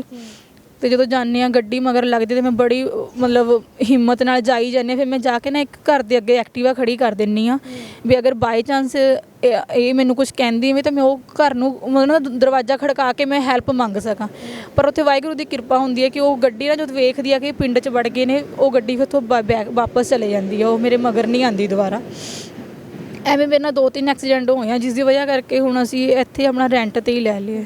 ਤੁਸੀਂ ਇਹ ਵੀ ਦੱਸਦੇ ਸੀਗੇ ਕਿ ਇੱਕ ਵਾਰੀ 2 ਮੋਟਰਸਾਈਕਲ ਤੁਹਾਡੀ ਐਕਟਿਵਾ ਦੇ ਅੱਗੇ ਖੜੇ ਕਰਦੇ। ਇੱਕ ਵਾਰੀ 2 ਮੋਟਰਸਾਈਕਲ ਮੈਂ ਜਾ ਰਹੀ ਸੀ ਨਾ, ਮੇਰੇ ਕੋਲ ਰਾਤ ਨੂੰ ਤੁਹਾਨੂੰ ਪਤਾ ਕੰਮ ਹੁੰਦਾ ਅਤੇ ਸੇਲ ਹੁੰਦੀ ਹੈ, ਮੇਰੇ ਕੋਲ ਰਾਤ ਨੂੰ ਥੋੜ੍ਹਾ ਬਹੁਤ ਕੈਸ਼ ਹੁੰਦਾ ਅਤੇ ਜਦੋਂ ਲੈ ਕੇ ਜਾਂਦੇ ਮੇਰੇ ਮਗਰ ਅੱਗੇ ਨਾ 2 ਮੋਟਰਸਾਈਕਲ ਆ ਕੇ ਮੋਟਰਸਾਈਕਲ ਆਏ। ਮੈਨੂੰ ਉਸ ਟਾਈਮ ਤੋਂ ਉਹਨਾਂ ਨੇ ਮੈਨੂੰ ਕੁਛ ਨਹੀਂ ਕਿਹਾ, ਬਸ ਦੇਖੀ ਗਏ। ਔਰ ਉਹਨਾਂ ਦੀ ਸਪੀਡ ਇੰਨੀ ਸਲੋ ਹੋ ਗਈ ਨਾ ਕਿ ਮੈਨੂੰ ਆਪਣੇ ਆਪ ਹੀ ਜੱਜ ਹੋਣ ਲੱਗ ਗਿਆ ਕਿ ਇਹ ਮੇਰੇ ਨਾਲ ਪੱਕਾ ਕੁਛ ਕਰਨਗੇ। ਰਾਤ ਦਾ ਟਾਈਮ, ਉਹੀ ਟਾਈਮ ਮੇਰਾ ਟਾਈਮ ਸੇਮ ਹੀ ਸੀ, 1 ਜਾਂ 1:30, ਕਈ ਵਾਰ 2 ਵੀ ਵੱਜ ਜਾਂਦੇ ਸੀ।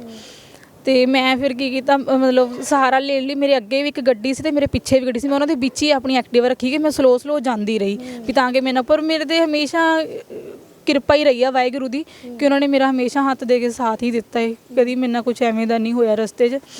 ਬਸ ਕਹਿਰ ਵਾਹਿਗੁਰੂ ਦਾ ਇਹੀ ਆ ਕਿ 3 ਸਾਲ 'ਚ ਸਾਡੇ ਘਰੇ 3 ਡੈਥ ਹੋ ਗਈ। ਪਹਿਲਾਂ ਫਾਦਰ ਸਾਹਿਬ ਗਏ, ਫਿਰ ਬ੍ਰਦਰ ਚਲੇ ਗਏ, ਫਿਰ ਸਿਸਟਰ ਚਲੇ ਗਈ। ਸਹਾਰਾ ਕੋਈ ਨਹੀਂ ਹੈ, ਕੰਮ ਮਜਬੂਰੀ ਬਣ ਗਿਆ। ਕਰ ਇਸ ਕਰਕੇ ਰਹੀ ਹਾਂ ਕਿਉਂਕਿ ਜਦੋਂ ਸਿਸਟਰ ਐਡਮਿਟ ਸੀ ਅਪੋਲੋ ਤਾਂ ਉਹਨਾਂ ਦੇ 25 ਲੱਖ ਦਾ ਖਰਚਾ ਲੱਗਾ ਹੈ। 2 ਮਹੀਨੇ ਐਡਮਿਟ ਰਹੇ ਨਾ? 2 ਮਹੀਨੇ, ਪੂਰੇ 2 ਮਹੀਨੇ ਐਡਮਿਟ ਰਹੇ ਅਪੋਲੋ 'ਚ। ਔਰ ਤੁਹਾਨੂੰ ਪਤਾ ਅਪੋਲੋ ਲੁਧਿਆਣੇ ਦਾ ਖਰਚਾ ਕਿੰਨਾ ਹੈ।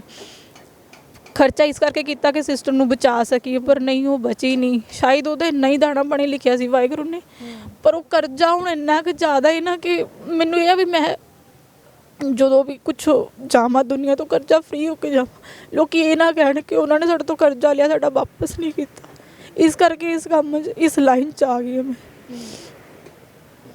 ਹੁਣ ਸਹਾਰਾ ਮੈਡਮ ਕਿਸੇ ਦਾ ਨਹੀਂ, ਨਾ ਕੋਈ ਰਿਸ਼ਤੇਦਾਰਾਂ ਦਾ ਸਹਾਰਾ ਹੈ, ਨਾ ਕਿਸੇ ਭੈਣ ਭਰਾ ਦਾ ਸਾਡੇ ਸਾਹਮਣੇ ਰਹੇ ਹੀ ਨਹੀਂ ਹੈਗੇ। ਖਤਮ ਹੀ ਹੋ ਗਿਆ ਘਰ। ਸਿਰਫ ਇੱਕ ਮਦਰ ਆ, ਅਤੇ ਮਦਰ ਨੂੰ ਮੈਂ ਟੈਨਸ਼ਨ ਨਹੀਂ ਦੇ ਸਕਦੀ ਕਿਉਂਕਿ ਮਦਰ ਪਹਿਲਾਂ ਹੀ ਮਰੀਜ਼ ਆ। ਉਹਨਾਂ ਦੇ ਪਹਿਲਾਂ ਵੀ 3 ਆਪਰੇਸ਼ਨ ਹੋ ਚੁੱਕੇ ਆ ਅਤੇ ਚੌਥਾ ਫਿਰ ਉਹਨਾਂ ਦੇ ਡਾਕਟਰ ਆਪਰੇਸ਼ਨ ਬੋਲਦੇ, ਉਹਨਾਂ ਦੇ ਪੀਤੇ 'ਚ ਪੱਥਰੀ ਹੈ।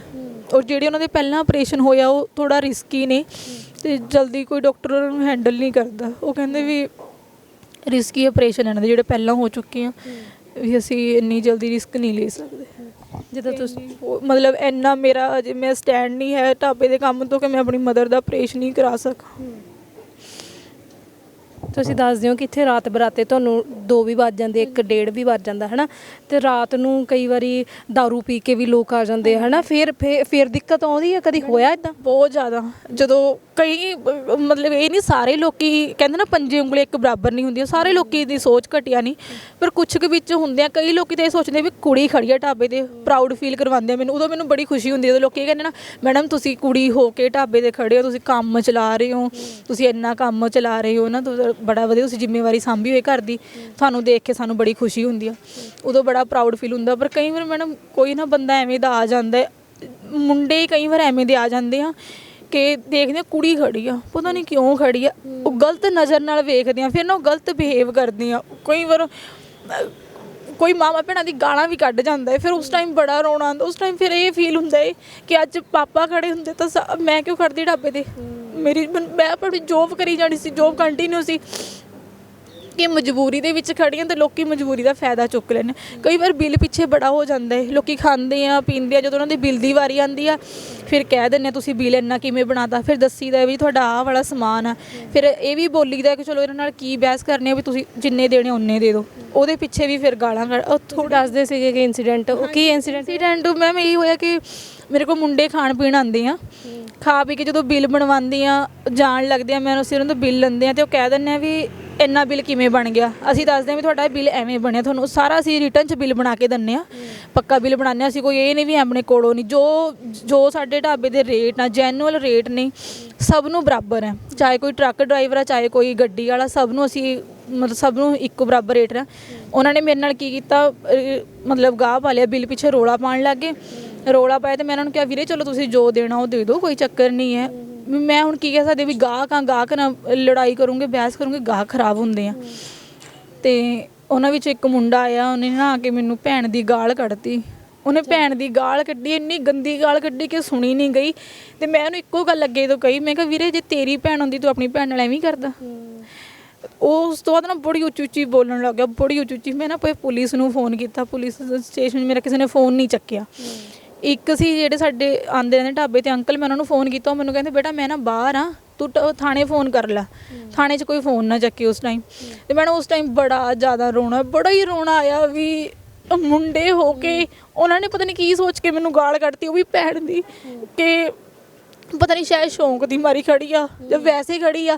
ਕਿਉਂਕਿ ਅੱਜ ਕੱਲ੍ਹ ਨਾ ਥੋੜ੍ਹਾ ਜਿਹਾ ਸੋਸ਼ਲ ਮੀਡੀਆ 'ਤੇ ਨਾ ਇੰਪੈਕਟ ਗਰਲਸ ਖੁਦ ਗਲਤ ਪਾਉਂਦੀਆਂ ਨੇ, ਆਪਣੇ ਆਪ ਨੂੰ ਫੇਮਸ ਕਰਨ ਲਈ ਬੜਾ ਕੁਛ ਦਿਖਾਉਂਦੇ ਆ ਕਿ ਅਸੀਂ ਪਤਾ ਨਹੀਂ ਕਿਉਂ ਖੜਦੇ ਹਾਂ। ਪਰ ਸਾਰੀ ਕੁੜੀਆਂ ਇੱਕੋ ਜਿਹੀ ਨਹੀਂ ਹੁੰਦੀਆਂ, ਕੁਛ ਮਜਬੂਰੀ 'ਚ ਵੀ ਖੜਦੀਆਂ ਨੇ। ਮੇਰਾ ਆਹ ਕੰਮ ਕਰਨਾ ਕੋਈ ਸ਼ੌਂਕ ਨਹੀਂ, ਮੇਰੀ ਮਜਬੂਰੀ ਹੈ, ਮੈਂ ਸਿਰਫ ਮਜਬੂਰੀ 'ਚ ਖੜੀ ਹਾਂ। ਸੋ ਮੈਂ ਸਾਰੇ ਨੂੰ ਨਹੀਂ ਕਹਿ ਸਕਦੀ ਕਿ ਸਾਰੇ ਡਰਾਈਵਰ ਗਲਤ ਨੇ, ਸਾਰੇ ਨਹੀਂ ਗਲਤ ਹੁੰਦੇ, ਬੜੇ ਵਧੀਆ ਵੀ ਹੁੰਦੇ, ਚੰਗੇ ਵੀ ਹੁੰਦੇ ਆ, ਪਰ ਜਿਹੜੇ ਕੁਛ ਕੁ ਗਲਤ ਨੇ ਨਾ, ਮੈਂ ਤਾਂ ਸਿਰਫ ਇਹੀ ਕਹੂੰਗੀ ਕਿ ਸੋਚ ਬਦਲ ਲਓ ਵੀ। ਕਿਉਂਕਿ ਸਾਡੇ ਵਰਗੀ ਕੁੜੀਆਂ ਜਿਹੜੀਆਂ ਹੈ ਜਿਹਨਾਂ ਜਿਨ੍ਹਾਂ ਦੇ ਮਗਰ ਕੋਈ ਸਟੈਂਡ ਕਰਨ, ਉਹ ਪੈਸਾ ਲਾ ਕੇ ਬਾਹਰ ਨਹੀਂ ਜਾ ਸਕਦੀਆਂ। ਕਿਉਂਕਿ ਬਾਹਰ ਦਾ ਮਾਹੌਲ ਇੱਦਾਂ ਦਾ ਨਾ, ਕੁੜੀਆਂ ਸੋਚਦੀਆਂ ਵੀ ਅਸੀਂ ਬਾਹਰ ਜਾ ਕੇ ਕੰਮ ਕਰ ਲਵਾਂਗੇ, ਉੱਥੇ ਜਿਹੜਾ ਮਰਜ਼ੀ ਕੰਮ ਕਰ ਲਓ, ਕਿਹੜਾ ਕੋਈ ਕੁਛ ਕਹਿੰਦਾ। ਉੱਥੇ ਵੀ ਤਾਂ ਕੁੜੀਆਂ ਢਾਬਿਆਂ ਦੇ ਰੈਸਟੋਰੈਂਟ 'ਚ ਕੰਮ ਕਰਦੀਆਂ ਨੇ। ਪਰ ਮੈਡਮ ਮੇਰਾ ਕੋਈ ਇੱਦਾਂ ਦਾ ਸਟੈਂਡ ਵੀ ਨਹੀਂ ਹੈ ਕਿ ਮੈਂ ਬਾਹਰ ਹੀ ਚਲੀ ਜਾਊਂਗੀ। ਕਿਉਂਕਿ ਮੇਰਾ ਇੱਕੋ ਹੀ ਸੁਪਨਾ ਹੈ ਕਿ ਮੈਂ ਆਪਣੇ ਫਾਦਰ ਸਾਹਿਬ ਦੇ ਨਾਮ ਨੂੰ ਇੰਨਾ ਉੱਚਾ ਲੈ ਕੇ ਜਾਵਾਂ ਕਿ ਲੋਕ ਇਹ ਕਹਿਣ ਕਿ ਹਾਂ ਇਹਨਾਂ ਦਾ ਕੰਮ ਚੱਲਦਾ ਹੈ, ਵੀ ਕੁੜੀ ਨੇ ਆਪਣੇ ਪਿਓ ਦੇ ਨਾਮ ਨੂੰ ਬਹੁਤ ਅੱਗੇ ਤੱਕ ਲੈ ਕੇ ਗਈ ਹੈ। ਇੱਕ ਤੋਂ ਬਾਅਦ ਇੱਕ ਡੈਥ ਹੋਣੀ ਹੈ ਨਾ, ਘਰ ਖਾਲੀ ਹੋ ਗਿਆ, ਘਰੇ ਜਾ ਕੇ ਵੱਢ ਖਾਣ ਨੂੰ ਪੈਂਦਾ, ਘਰ ਵੀ ਕੋਈ ਹੈ ਹੀ ਨਹੀਂ। ਛੱਡਤਾ ਮੈਡਮ, ਇਸੀ ਗੱਲ ਕਰਕੇ ਘਰ ਛੱਡਤਾ।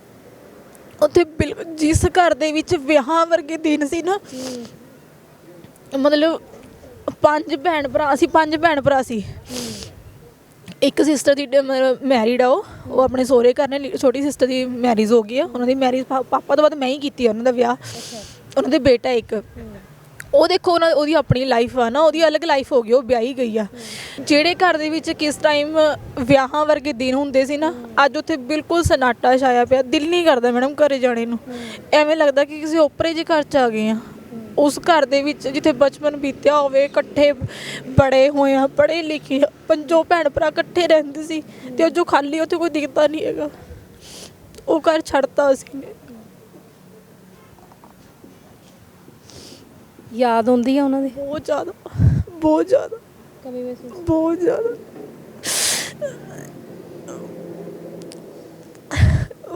ਕਦੀ ਕਿਸੇ ਨੇ ਹੱਥ ਫੜਿਆ ਹੋਵੇ ਆ ਕੇ, ਕਿਸੇ ਰਿਸ਼ਤੇਦਾਰ ਨੇ ਕਿਹਾ ਹੋਵੇ ਵੀ ਕਿ ਜੇ ਤੇਰੇ ਅੱਜ ਪਿਓ ਹੈ ਨਹੀਂ ਸਿਰ 'ਤੇ ਤਾਂ ਅਸੀਂ ਖੜੇ ਆ, ਤੂੰ ਸਾਡੀ ਧੀਆਂ ਵਰਗੀ? ਮੈਨੂੰ ਰਿਸ਼ਤੇਦਾਰਾਂ ਦੇ ਤਾਂ ਕਹਿੰਦੇ ਮੂੰਹ ਹੀ ਟੁੱਟ ਗਏ ਨੇ। ਪਾਪਾ ਤੋਂ ਬਾਅਦ ਆਉਣਾ ਤਾਂ ਬਹੁਤ ਦੂਰ ਦੀ ਗੱਲ ਆ। ਕੋਈ ਫੋਨ ਕਰਕੇ ਇਹ ਨਹੀਂ ਪੁੱਛਦਾ ਵੀ ਤੁਸੀਂ ਕਿਵੇਂ ਸਰਵਾਈਵ ਕਰਦੇ ਹੋ, ਤੁਹਾਡਾ ਕੰਮ ਕਿਵੇਂ ਚੱਲਦਾ। ਕਈ ਵਾਰ ਨਾ ਐਵੇਂ ਦਾ ਦਿਨ ਹੋ ਜਾਂਦਾ ਢਾਬੇ 'ਤੇ ਕਿ ਬਿਲਕੁਲ ਕੰਮ ਨਹੀਂ ਹੁੰਦਾ। ਫਿਰ ਨੌਕਰਾਂ ਦੀ ਦਿਹਾੜੀ ਵੀ ਨਹੀਂ ਨਿਕਲਦੀ, ਉਹਨਾਂ ਜੋ ਡੇਲੀ ਵੇ ਮੈਂ ਉਹਨਾਂ ਨੂੰ ਪੈਸੇ ਦਿੱਤੇ ਉਹ ਵੀ ਨਹੀਂ ਨਿਕਲਦੇ। ਕੋਈ 2 ਸਾਲ ਲੋਕਡਾਊਨ ਨੇ ਬੁਰਾ ਹਾਲ ਕਰਤਾ ਲੋਕਾਂ ਦੇ, ਸਾਰਿਆਂ ਦੇ ਕੰਮ ਬੰਦ ਹੋ ਗਏ ਸੀ। 2 ਮਹੀਨੇ ਅਸੀਂ ਘਰੇ ਬੰਦ ਰਹੇ ਹਾਂ ਅਤੇ ਮੇਰਾ ਤਾਂ ਰੋਜੀ ਰੋਟੀ ਢਾਬਾ ਹੀ ਆ। ਇੱਥੋਂ ਇਨਕਮ ਹੋਏਗੀ ਤਾਂ ਹੀ ਅਸੀਂ ਰੋਟੀ ਖਾਣੀ ਆ, ਹੋਰ ਸਾਡਾ ਕੋਈ ਸਹਾਰਾ ਨਹੀਂ ਹੈਗਾ। ਅਤੇ ਮੇਰੇ ਰਿਸ਼ਤੇਦਾਰਾਂ ਨੇ ਇਹ ਨਹੀਂ ਪੁੱਛਿਆ ਵੀ ਤੁਸੀਂ 2 ਮਹੀਨੇ ਘਰੇ ਬੰਦ ਬੈਠੇ ਹੋ, ਤੁਹਾਡਾ ਢਾਬਾ ਬੰਦ ਪਿਆ, ਤੁਸੀਂ ਕਿੱਥੋਂ ਰੋਟੀ ਖਾਣੀ ਆ, ਤੁਹਾਡੇ ਕੋਲ ਕੁਛ ਹੈ ਆ ਕਿ ਨਹੀਂ ਹੈ। ਕਿਸੇ ਰਿਸ਼ਤੇਦਾਰ ਦਾ ਕੋਈ ਸਹਾਰਾ ਨਹੀਂ। ਜਿਹੜੇ ਨਵੇਂ ਰਿਸ਼ਤੇ ਬਣ ਰਹੇ ਹਨ ਨਾ, ਉਹ ਵੀ ਮੈਨੂੰ ਲੱਗਦਾ ਸ਼ਾਇਦ ਪੈਸਿਆਂ ਕਰਕੇ ਹੀ ਬਣਦੇ ਪਏ ਨੇ। ਨਹੀਂ, ਕੋਈ ਨਹੀਂ ਪੁੱਛਦਾ। ਅਗਰ ਮੇਰੇ ਕੋਲ 4 ਪੈਸੇ ਆ ਤਾਂ ਤੂੰ ਸਾਡੀ ਧੀ ਆ, ਤੂੰ ਸਾਡੀ ਆ, ਤੂੰ ਮੇਰੀ ਆ, ਫਿਰ ਇਹ ਗੱਲਾਂ ਹੋ ਜਾਂਦੀਆਂ ਨੇ। ਜਦੋਂ ਮੇਰੇ 'ਤੇ ਥੋੜ੍ਹਾ ਜਿਹਾ ਹਾਲਾਤ ਮਾੜੇ ਜਾਂਦੇ ਨਾ, ਵੀ ਜਿਵੇਂ ਅੱਜ ਫਿਰ ਕਿਸੇ ਨਾ ਕਿਸੇ ਗੱਲ ਵਜ੍ਹਾ ਕੁਛ ਹੋ ਗਿਆ। ਜਿਹੜਾ ਮੈਂ ਤੁਹਾਨੂੰ ਇੰਸੀਡੈਂਟ ਦੱਸਿਆ ਨਾ ਕਿ ਮੈਨੂੰ ਮੁੰਡੇ ਢਾਬੇ 'ਤੇ ਗਾਲਾਂ ਕੱਢ ਕੇ, ਮੈਡਮ ਮੈਂ ਰਾਤ ਨੂੰ ਨਾ ਆਪਣੇ ਕਿਸੇ ਕਰੀਬੀ ਨੂੰ ਫੋਨ ਕੀਤਾ, ਇੰਨੇ ਫੋਨ ਕੀਤੇ ਕਿ ਉਹਨਾਂ ਨੇ ਮੇਰਾ ਫੋਨ ਨਹੀਂ ਚੱਕਿਆ। ਔਰ ਹੁਣ ਤੱਕ ਵੀ ਮੈਨੂੰ ਬੈਕ ਕਾਲ ਕਰਕੇ ਇਹ ਨਹੀਂ ਪੁੱਛਿਆ ਕਿ ਤੂੰ ਰਾਤ ਨੂੰ ਸਾਨੂੰ ਇੰਨੇ ਫੋਨ ਕੀਤੇ ਸੀ, ਕਿਉਂ ਕੀਤੇ ਸੀ। 9:30 10 ਵਜੇ ਦਾ ਟਾਈਮ ਸੀ ਜਦੋਂ ਮੇਰੇ ਨਾਲ ਇਹ ਵਾਲੀ ਗੱਲ ਹੋਈ ਢਾਬੇ 'ਤੇ। ਹੁਣ ਤੱਕ ਮੈਨੂੰ ਫੋਨ ਕਰਕੇ ਨਹੀਂ ਪੁੱਛਿਆ। ਸ਼ਾਇਦ ਉਹ ਆਪਣੀ ਜ਼ਿੰਦਗੀ 'ਚ ਕੁਝ ਜ਼ਿਆਦਾ ਹੀ ਬਿਜ਼ੀ ਨੇ। ਜਦੋਂ ਜਿਹੜੇ ਬੰਦੇ ਤੋਂ ਸਾਨੂੰ ਆਸ ਹੁੰਦੀ ਹੈ ਨਾ ਵੀ ਇਹ ਖੜੂਗਾ, ਹੈ ਨਾ, ਸਾਨੂੰ ਲੱਗਦਾ ਹੁੰਦਾ ਜਿਹੜਾ ਸਾਡਾ ਚੰਗਾ ਟਾਈਮ ਹੁੰਦਾ ਉਦੋਂ ਸਾਨੂੰ ਲੱਗਦਾ ਵੀ ਇਹ ਬੰਦਾ ਸਾਡੇ ਮਾੜੇ ਟਾਈਮ 'ਚ ਵੀ ਖੜੂਗਾ, ਹੈ ਨਾ। ਫਿਰ ਜਦੋਂ ਉਹੀ ਪੈਰ ਪਿੱਛੇ ਪੁੱਟ ਲੈਂਦੇ ਫਿਰ ਤਕਲੀਫ ਹੁੰਦੀ ਆ ਵੀ ਜਦੋਂ ਤੁਸੀਂ ਫੋਨ ਕੀਤਾ ਪੁੱਛਿਆ ਤੱਕ ਨਹੀਂ। ਮੈਡਮ ਬਹੁਤ ਜ਼ਿਆਦਾ ਹੁੰਦੀ ਹੈ। ਜਦੋਂ ਮੇਰੇ 'ਤੇ ਚੰਗਾ ਟਾਈਮ ਸੀ ਨਾ, ਰਿਸ਼ਤੇ ਜੁੜਨ ਲੱਗ ਗਏ, ਉਹ ਰਿਸ਼ਤੇ 'ਚ ਖੁਸ਼ੀ ਮਿਲਣ ਲੱਗ ਗਈ। ਜਦੋਂ ਮੈਂ ਉਹ ਰਿਸ਼ਤਿਆਂ ਦੇ ਨਾਲ ਇੰਨਾ ਜ਼ਿਆਦਾ ਅਟੈਚ ਹੋ ਗਈ ਕਿ ਮੈਂ ਉਹਨਾਂ ਦੇ ਵਿੱਚ ਆਪਣੀ ਖੁਸ਼ੀ ਲੱਭਣ ਲੱਗ ਗਈ, ਆਪਣਾ ਫਿਊਚਰ ਦੇਖਣ ਲੱਗ ਗਈ। ਮੈਨੂੰ ਇਹ ਲੱਗਾ ਕਿ ਮੇਰੀ ਲਾਈਫ ਸੈੱਟ ਆ, ਹੁਣ ਮੇਰੇ ਨਾਲ ਮੇਰਾ ਸਹਾਰਾ ਜੁੜ ਚੁੱਕਿਆ, ਪਰਮਾਤਮਾ ਨੇ ਜੋੜਤਾ ਹੈ। ਫਿਰ ਲਾਈਫ 'ਚ ਕੁਛ ਐਵੇਂ ਦਾ ਹੁੰਦਾ ਕਿ ਉਹ ਬੰਦਾ ਆਪਣੇ ਆਪ ਪੈਰ ਪਿੱਛੇ ਪੱਟਣ ਲੱਗ ਜਾਵੇ ਨਾ, ਜਦੋਂ ਰਿਸ਼ਤੇ ਫਿਰ ਖਤਮ ਹੋਣ ਲੱਗਦੇ ਆ, ਜੁੜ ਕੇ ਖਤਮ ਹੁੰਦੇ ਆ, ਉਦੋਂ ਬੰਦਾ ਅੰਦਰੋਂ ਟੁੱਟ ਜਾਂਦਾ ਹੈ, ਰੂਹ ਮਰ ਜਾਂਦੀ ਆ। ਐਵੇਂ ਦਾ ਕੋਈ ਦਿਨ ਨਹੀਂ ਹੈ ਜਿਸ ਦਿਨ ਮੈਨੂੰ ਕਿਸੇ ਦੀ ਕਮੀ ਦਾ ਮਹਿਸੂਸ ਨਾ ਹੋਵੇ। ਘਰ ਦੇ ਵਿੱਚ 3 ਡੈਥ ਹੋ ਚੁੱਕੀਆਂ, 3 ਮੈਂਬਰ ਕਰੀਬੀ ਨੇ, ਖੂਨ ਦੇ ਰਿਸ਼ਤੇ ਨੇ, ਤਿੰਨੋਂ ਚਲੇ ਗਏ। ਜਿਹੜੇ ਸਹਾਰੇ ਸੀ ਉਹ ਚਲੇ ਗਏ। ਜਿਹੜੇ ਨਵੇਂ ਸਹਾਰੇ ਨੇ ਉਹਨਾਂ ਦਾ ਕੁਝ ਪਤਾ ਹੀ ਨਹੀਂ ਕਿੱਥੇ ਆ ਕਿੱਥੇ ਨਹੀਂ ਆ। ਪਤਾ ਨਹੀਂ ਕਿਉਂ, ਮੈਂ ਉਹਨਾਂ ਨੂੰ ਗਲਤ ਨਹੀਂ ਕਹਿ ਸਕਦੀ, ਮੈਂ ਇਹ ਵੀ ਨਹੀਂ ਕਹਿ ਸਕਦੀ ਵੀ ਕੀ ਹਾਲਾਤ ਬਣੇ ਨੇ, ਸ਼ਾਇਦ ਇਹ ਪਰਮਾਤਮਾ ਦੀ ਉਹ ਆ। ਪਰ ਮੈਡਮ ਮੈਂ ਇੱਕੋ ਗੱਲ ਕਹਿੰਦੀ ਹਾਂ ਵੀ ਮਾਂ-ਬਾਪ ਤੋਂ ਬਿਨਾਂ ਨਾ ਇਸ ਸੁਸਾਇਟੀ ਦੇ ਵਿੱਚ ਇਕੱਲੀ ਕੁੜੀ ਨੂੰ ਸਰਵਾਈਵ ਕਰਨਾ ਬਹੁਤ ਔਖਾ ਹੈ। ਮੁੰਡਾ ਕਰ ਲੈਂਦਾ ਹੈ, ਕੁੜੀ ਨੂੰ ਸਰਵਾਈਵ ਕਰਨਾ ਬਹੁਤ ਔਖਾ ਹੈ। ਲੋਕਾਂ ਦੀ ਨਜ਼ਰਾਂ ਹੀ ਨਹੀਂ ਉਹਨਾਂ ਨੂੰ ਤਾਂ ਰਹਿਣ ਦਿੰਦੀਆਂ। ਅਤੇ ਕਈ ਵਾਰ ਤਾਂ ਦੁੱਖ ਐਵੇਂ ਦਾ ਹੁੰਦਾ ਹੈ, ਖੁਦ ਮੂੰਹੋਂ ਨਿਕਲ ਜਾਂਦਾ ਹੈ ਕਿ ਵਾਹਿਗੁਰੂ ਪਿਓ ਨਹੀਂ ਮਰਦਾ, ਅਸੀਂ ਮਰ ਜਾਂਦੇ। ਮਾਂ-ਬਾਪ ਦੇ ਅੱਗੇ ਬੱਚੇ ਮਰ ਜਾਣ, ਮਾਂ-ਬਾਪ ਰਹਿ ਲੈਂਦੇ ਆ, ਪਰ ਕਿਸੇ ਦਾ ਨਾ ਮਾਂ ਪਿਓ ਨਹੀਂ ਮਰਨਾ ਚਾਹੀਦਾ। ਬਹੁਤ ਔਖਾ ਹੈ ਮਾਂ ਪਿਓ ਬਿਨਾਂ। ਅਤੇ ਜਿੰਨਾ ਜ਼ਿਆਦਾ ਮੈਨੂੰ ਔਖਾ ਲੱਗੇ ਨਾ, ਕਿਉਂਕਿ ਮੇਰੀ ਲਾਈਨ ਹੀ ਇੱਦਾਂ ਦੀ ਹੈ, ਸਾਡਾ ਢਾਬਾ, ਹੋਰ ਸਾਡਾ ਕੋਈ ਕੰਮ ਨਹੀਂ। ਇਸ ਲਾਈਨ ਦੇ ਵਿੱਚ ਬਹੁਤ ਔਖਾ ਹੈ, ਬਹੁਤ ਜ਼ਿਆਦਾ। ਪੈਸਿਆਂ ਕਰਕੇ ਜੋ ਰਿਸ਼ਤੇ ਜੁੜਦੇ ਆ, ਇਹ ਦੇਖੋ ਪੈਸਾ ਸਭ ਦਾ ਟਾਈਮ ਇੱਕੋ ਜਿਹਾ ਨਹੀਂ ਰਹਿੰਦਾ, ਟਾਈਮ ਬਦਲਦਾ ਰਹਿੰਦਾ ਹੈ। ਪਰ ਜੇ ਹਾਲਾਤਾਂ ਦੇ ਨਾਲ ਲੋਕ ਬਦਲ ਜਾਣ, ਉਹ ਬਹੁਤ ਗਲਤ ਹੈ, ਉੱਥੇ ਬੰਦਾ ਮਰ ਜਾਂਦਾ ਹੈ। ਮੇਰਾ ਤਾਂ ਕੰਮ ਹੀ ਇੱਦਾਂ ਦਾ, ਮੇਰੇ ਤਾਂ ਚਾਅ ਹੀ ਮਰ ਗਏ ਨੇ। ਪਤਾ ਹੀ ਨਹੀਂ ਕਿ ਖੁਸ਼ ਕਿਵੇਂ ਹੋਇਆ ਜਾਂਦਾ। ਮੈਨੂੰ ਲੱਗਦਾ ਮੈਨੂੰ ਖੁਸ਼ ਹੋਏ ਨੂੰ 4 ਸਾਲ ਹੋ ਗਏ। ਮੈਂ ਕਦੀ ਕੋਈ ਫੰਕਸ਼ਨ ਨਹੀਂ ਅਟੈਂਡ ਕੀਤਾ। ਰਿਸ਼ਤੇਦਾਰ ਛੁੱਟ ਗਏ ਨੇ, ਰਿਸ਼ਤੇਦਾਰਾਂ ਨੇ ਸਾਨੂੰ ਬੁਲਾਉਣਾ ਹੀ ਬੰਦ ਕਰਤਾ। ਸਾਨੂੰ ਕੋਈ ਵਿਆਹਾਂ ਦੇ ਵਿੱਚ ਵੀ ਨਹੀਂ ਬੁਲਾਉਂਦਾ। ਇਹ ਸੋਚ ਕੇ ਨਹੀਂ ਬੁਲਾਉਂਦੇ ਵੀ ਸਾਨੂੰ ਕੀ ਦੇਣਗੇ, ਇਹ ਸੋਚ ਕੇ ਸਾਨੂੰ ਕੋਈ ਵਿਆਹਾਂ 'ਚ ਨਹੀਂ ਬੁਲਾਉਂਦਾ। ਅਤੇ ਮੈਨੂੰ ਲੱਗਦਾ ਮੈਨੂੰ 4 ਸਾਲ ਹੋ ਗਏ ਅਸੀਂ ਕਿਸੇ ਦਾ ਫੰਕਸ਼ਨ ਹੀ ਨਹੀਂ ਅਟੈਂਡ ਕੀਤਾ। ਅਤੇ ਵਾਹਿਗੁਰੂ ਨੇ ਕੋਈ ਐਵੇਂ ਦਾ ਟਾਈਮ ਹੀ ਨਹੀਂ ਦਿੱਤਾ ਕਿ ਅਸੀਂ ਆਪਣੇ ਘਰ ਕੋਈ ਫੰਕਸ਼ਨ ਕਰ ਸਕੀਏ। ਮੇਰੇ ਨਾਲ ਤਾਂ ਕੋਈ ਇਹ ਸੋਚ ਕੇ ਨਹੀਂ ਸ਼ਾਇਦ ਅਟੈਚ ਹੁੰਦਾ ਹੋਣਾ ਕਿ ਢਾਬੇ 'ਤੇ ਖੜਦੀ ਆ, ਬੜੀ ਤਰ੍ਹਾਂ ਦੀ ਦੁਨੀਆ ਆਉਂਦੀ ਆ, ਪਤਾ ਨਹੀਂ ਕਿਵੇਂ ਦੀ ਆ ਕਿਵੇਂ ਦੀ ਨਹੀਂ ਆ। ਉਹ ਮੈਨੂੰ ਪਤਾ ਜਾਂ ਮੇਰੇ ਵਾਹਿਗੁਰੂ ਨੂੰ ਪਤਾ ਕਿ ਮੇਰੀ ਕਿਆ ਸੋਚ, ਕਿ ਤੀਸਰੇ ਬੰਦੇ ਨੂੰ ਕੁਝ ਨਹੀਂ ਪਤਾ। ਤੁਸੀਂ ਕਹਿੰਦੇ ਵੀ ਉੱਥੇ ਖੜ ਕੇ ਤੁਹਾਨੂੰ ਢਾਬੇ 'ਚ ਕਈ ਤਰ੍ਹਾਂ ਦੀਆਂ ਗੱਲਾਂ ਸੁਣਨੀਆਂ ਪੈਂਦੀਆਂ, ਉੱਥੇ ਤੁਸੀਂ ਸੁਣਦੇ ਹੋ, ਪਰ ਬਾਅਦ 'ਚ ਰੋਣਾ ਆਉਂਦਾ। ਕਿਉਂਕਿ ਮੈਨੂੰ ਪਤਾ ਕੀ ਆ, ਗਾਹਕ ਨਾ ਕਈ ਵਾਰ ਕੁਛ ਐਵੇਂ ਦਾ ਬੋਲ ਜਾਂਦੇ ਆ ਨਾ, ਕਈ ਵਾਰ ਸਾਨੂੰ ਪਤਾ ਲੱਗਦਾ ਕਿ ਯਾਰ ਇਹ ਬੰਦੇ ਨੇ ਮੈਨੂੰ ਕੋਈ ਗਲਤ ਬੋਲਿਆ। ਉਸ ਟਾਈਮ ਨਹੀਂ ਅਸੀਂ ਰੋ ਸਕਦੇ, ਕਿਉਂਕਿ ਗਾਹਕਾਂ ਨੂੰ ਰੋ ਕੇ ਕੀ ਦਿਖਾਈਏ, ਅਗਲੇ ਮਜ਼ਾਕ ਕਰਦੇ ਆ। ਅੱਜ ਦੇ ਟਾਈਮ 'ਚ ਤਾਂ ਹੁਣ ਰਿਐਲਿਟੀ ਹੈ ਮੇਰੀ ਲਾਈਫ ਦੀ ਕਿ ਰਿਸ਼ਤੇਦਾਰਾਂ ਦੇ ਸਾਹਮਣੇ ਨਹੀਂ ਰੋ ਸਕਦੇ। ਖੁਦ ਰਿਸ਼ਤੇਦਾਰ ਇਹ ਗੱਲ ਕਹਿੰਦੇ ਯਾਰ ਤੁਹਾਡਾ ਤਾਂ ਰੋਜ਼ ਦਾ ਹੀ ਕੰਮ ਆ, ਤੁਹਾਡਾ ਰੋਣਾ ਅਸੀਂ ਰੋਜ਼ ਕਿਵੇਂ ਦੇਖੀਏ। ਤਾਂ ਯਾਰ ਸਾਨੂੰ ਤਾਂ ਲੋਕ ਇਹ ਵੀ ਕਹਿੰਦੇ ਯਾਰ ਇਹਨਾਂ ਦੇ ਮੱਥੇ ਲਾ ਕੇ ਦਾ ਕੰਮ ਹੀ ਨਹੀਂ ਬਣਨਾ, ਇਹਨਾਂ ਦੇ ਘਰੇ ਤਾਂ 3 ਮੌਤਾਂ ਹੋ ਗਈਆਂ, ਇਹਨਾਂ ਦੇ ਮੱਥੇ ਲਾ ਕੇ ਦਾ ਕੰਮ ਹੀ ਨਹੀਂ ਬਣਨਾ। ਤੇ ਜੇ ਉਹਨਾਂ ਦਾ ਕੰਮ ਸਾਡੇ ਮੱਥੇ ਲੱਗ ਕੇ ਨਹੀਂ ਬਣਦਾ ਤੇ ਅਸੀਂ ਕਿਹਦੇ ਮੱਥੇ ਲੱਗੀਏ? ਸਾਡੇ ਖੁਦ ਦੇ ਘਰ 3 ਡੈਥ ਹੋਈਆਂ, ਫਿਰ ਅਸੀਂ ਕਿਹਨੂੰ ਦੇਖ ਕੇ ਮੈਡਮ ਆਪਣਾ ਕੰਮ ਸ਼ੁਰੂ ਕਰੀਏ? ਪਰ ਜਦੋਂ ਉਹ ਬੰਦਾ ਕੋਈ ਗਲਤ ਬੋਲ ਜਾਂਦਾ ਹੈ, ਕਈ ਵਾਰ ਜੇ ਕੋਈ ਬੜਾ ਚੰਗਾ ਬੋਲਦਾ ਨਾ, ਕੋਈ ਤਾਰੀਫ ਕਰਕੇ ਜਾਂਦਾ ਹੈ, ਉਸ ਟਾਈਮ ਬੜਾ ਪ੍ਰਾਊਡ ਫੀਲ ਹੁੰਦਾ ਹੈ ਕਿ ਚਲੋ ਕੋਈ ਸਾਨੂੰ ਸਮਝਦਾ ਹੈ, ਕੋਈ ਸਾਨੂੰ ਬੰਦੇ ਪੜ੍ਹੇ ਲਿਖੇ ਆ ਸਾਨੂੰ ਸਮਝਦੇ ਆ। ਕਈ ਵਾਰ ਡਰਾਈਵਰ ਵੀਰ ਵੀ ਹੁੰਦੇ ਆ ਨਹੀਂ ਇੰਨੇ ਪੜ੍ਹੇ ਲਿਖੇ ਹੁੰਦੇ, ਗੱਡੀ ਚਲਾਉਂਦੇ ਆ, ਟਰੱਕ ਵਾਲੇ ਹੁੰਦੇ ਆ, ਇਹ ਨਹੀਂ ਕਿ ਉਹ ਗਲਤ, ਉਹ ਵੀ ਬੜਾ ਕਹਿੰਦੇ ਆ। ਕੋਈ ਧੀ ਕੋਈ ਪੁੱਤ ਕਹਿ ਕੇ ਬੁਲਾਉਂਦਾ, ਬੜਾ ਚੰਗਾ ਲੱਗਦਾ ਹੈ। ਪਰ ਕਈ ਵਾਰ ਕੋਈ ਸਿੱਧਾ ਆ ਕੇ ਕੋਈ ਮੈਡਮ ਬੋਲਦਾ, ਕੋਈ ਸਿੱਧਾ ਬੋਲਦਾ ਇਹ ਕੁੜੀਏ। ਕਈ ਵਾਰ ਮੈਡਮ ਪੜ੍ਹੇ ਲਿਖੇ ਮੁੰਡੇ ਗਲਤ ਵਰਡ ਯੂਜ਼ ਕਰਦੇ ਆ, ਉਹ ਹੋਰ ਤਰ੍ਹਾਂ ਦੀ ਗੱਲਾਂ ਕਰਨਗੇ। ਪਤਾ ਲੱਗ ਜਾਂਦਾ ਬੰਦੇ ਦੀ ਗੱਲ ਤੋਂ ਨਾ, ਜੱਜ ਹੋ ਜਾਂਦਾ ਕਿ ਬੰਦਾ ਸਾਨੂੰ ਕਿਸ ਵੇ ਦੇ ਵਿੱਚ ਬੁਲਾ ਰਿਹਾ ਜਾਂ ਕੋਈ ਗੱਲ ਕਹਿ ਰਿਹਾ, ਸਮਝ ਲੱਗ ਜਾਂਦੀ ਆ। ਪਰ ਉੱਥੇ ਮੈਂ ਇੰਨੀ ਮਜਬੂਰ ਹੁੰਦੀ ਹਾਂ ਕਿ ਮੈਂ ਉਹਨਾਂ ਨੂੰ ਉਲਟ ਕੇ ਕੁਝ ਕਹਿ ਨਹੀਂ ਸਕਦੀ। ਜੇ ਕਈ ਵਾਰ ਕੋਈ ਜ਼ਿਆਦਾ ਹੀ ਬਦਤਮੀਜ਼ੀ ਕਰਦਾ, ਗੱਲ ਕਹਿ ਦਿੰਦੀ ਹਾਂ ਅੱਗੇ ਤੋਂ, ਫਿਰ ਉਹ ਗੱਲ ਸੁਣ ਕੇ ਜਾਂ 2 ਗੱਲਾਂ ਕਿਸੇ ਨੂੰ ਕਹਿ ਕੇ ਨਾ, ਫਿਰ ਬਾਅਦ ਵਿੱਚ ਦਿਲ ਅੰਦਰੋਂ ਬੜਾ ਦਿਲ ਕੀ ਮੈਡਮ ਫਿਰ ਤਾਂ ਅੱਖਾਂ ਹੀ ਬੜਾ ਰੋਣਾ ਆਉਂਦਾ ਹੈ ਕਿ ਕਾਸ਼ ਅੱਜ ਪਿਓ ਖੜਾ ਹੁੰਦਾ ਤਾਂ ਮੈਂ ਇੱਥੇ ਨਾ ਖੜੀ ਹੁੰਦੀ, ਲੋਕਾਂ ਦੀ ਗੱਲਾਂ ਨਾ ਸੁਣਦੇ। ਲੋਕਾਂ ਦੀ ਗੱਲਾਂ ਸੁਣਨੀਆਂ ਬਹੁਤ ਔਖੀਆਂ ਨੇ, ਬਹੁਤ ਜ਼ਿਆਦਾ। ਪਿਓ ਤੋਂ ਬਿਨਾਂ ਨਹੀਂ ਗੱਲਾਂ ਸੁਣੀਆਂ ਜਾਂਦੀਆਂ, ਬੜਾ ਔਖਾ ਹੈ। ਪਿਓ ਬਿਨਾਂ ਇਹ ਕੁੜੀ ਨੂੰ ਸਰਵਾਈਵ ਕਰਨਾ, ਜਿਹੜੀ ਕੁੜੀ ਆਪਣੇ ਪਿਓ ਦੇ ਸਿਰ 'ਤੇ ਰਾਜਕੁਮਾਰੀ ਹੁੰਦੀ ਆ। ਅੱਜ ਕੋਈ ਹੱਥ ਫੜ ਕੇ ਇਹ ਕਹਿਣ ਵਾਲਾ ਨਹੀਂ ਹੈਗਾ ਕਿ ਟੈਨਸ਼ਨ ਨਾ ਲਓ, ਤੁਹਾਡੇ ਨਾਲ ਅਸੀਂ ਖੜੇ ਆ। ਬੜਾ ਔਖਾ ਹੈ, ਬੜਾ ਜ਼ਿਆਦਾ। ਪਿਓ ਨਹੀਂ ਕਿਸੇ ਦਾ ਵੀ ਜਾਣਾ ਚਾਹੀਦਾ। ਪਿਓ ਬਿਨਾਂ ਜ਼ਿੰਦਗੀ ਕੱਟਣੀ ਬਹੁਤ ਔਖੀ ਆ, ਬਹੁਤ ਜ਼ਿਆਦਾ।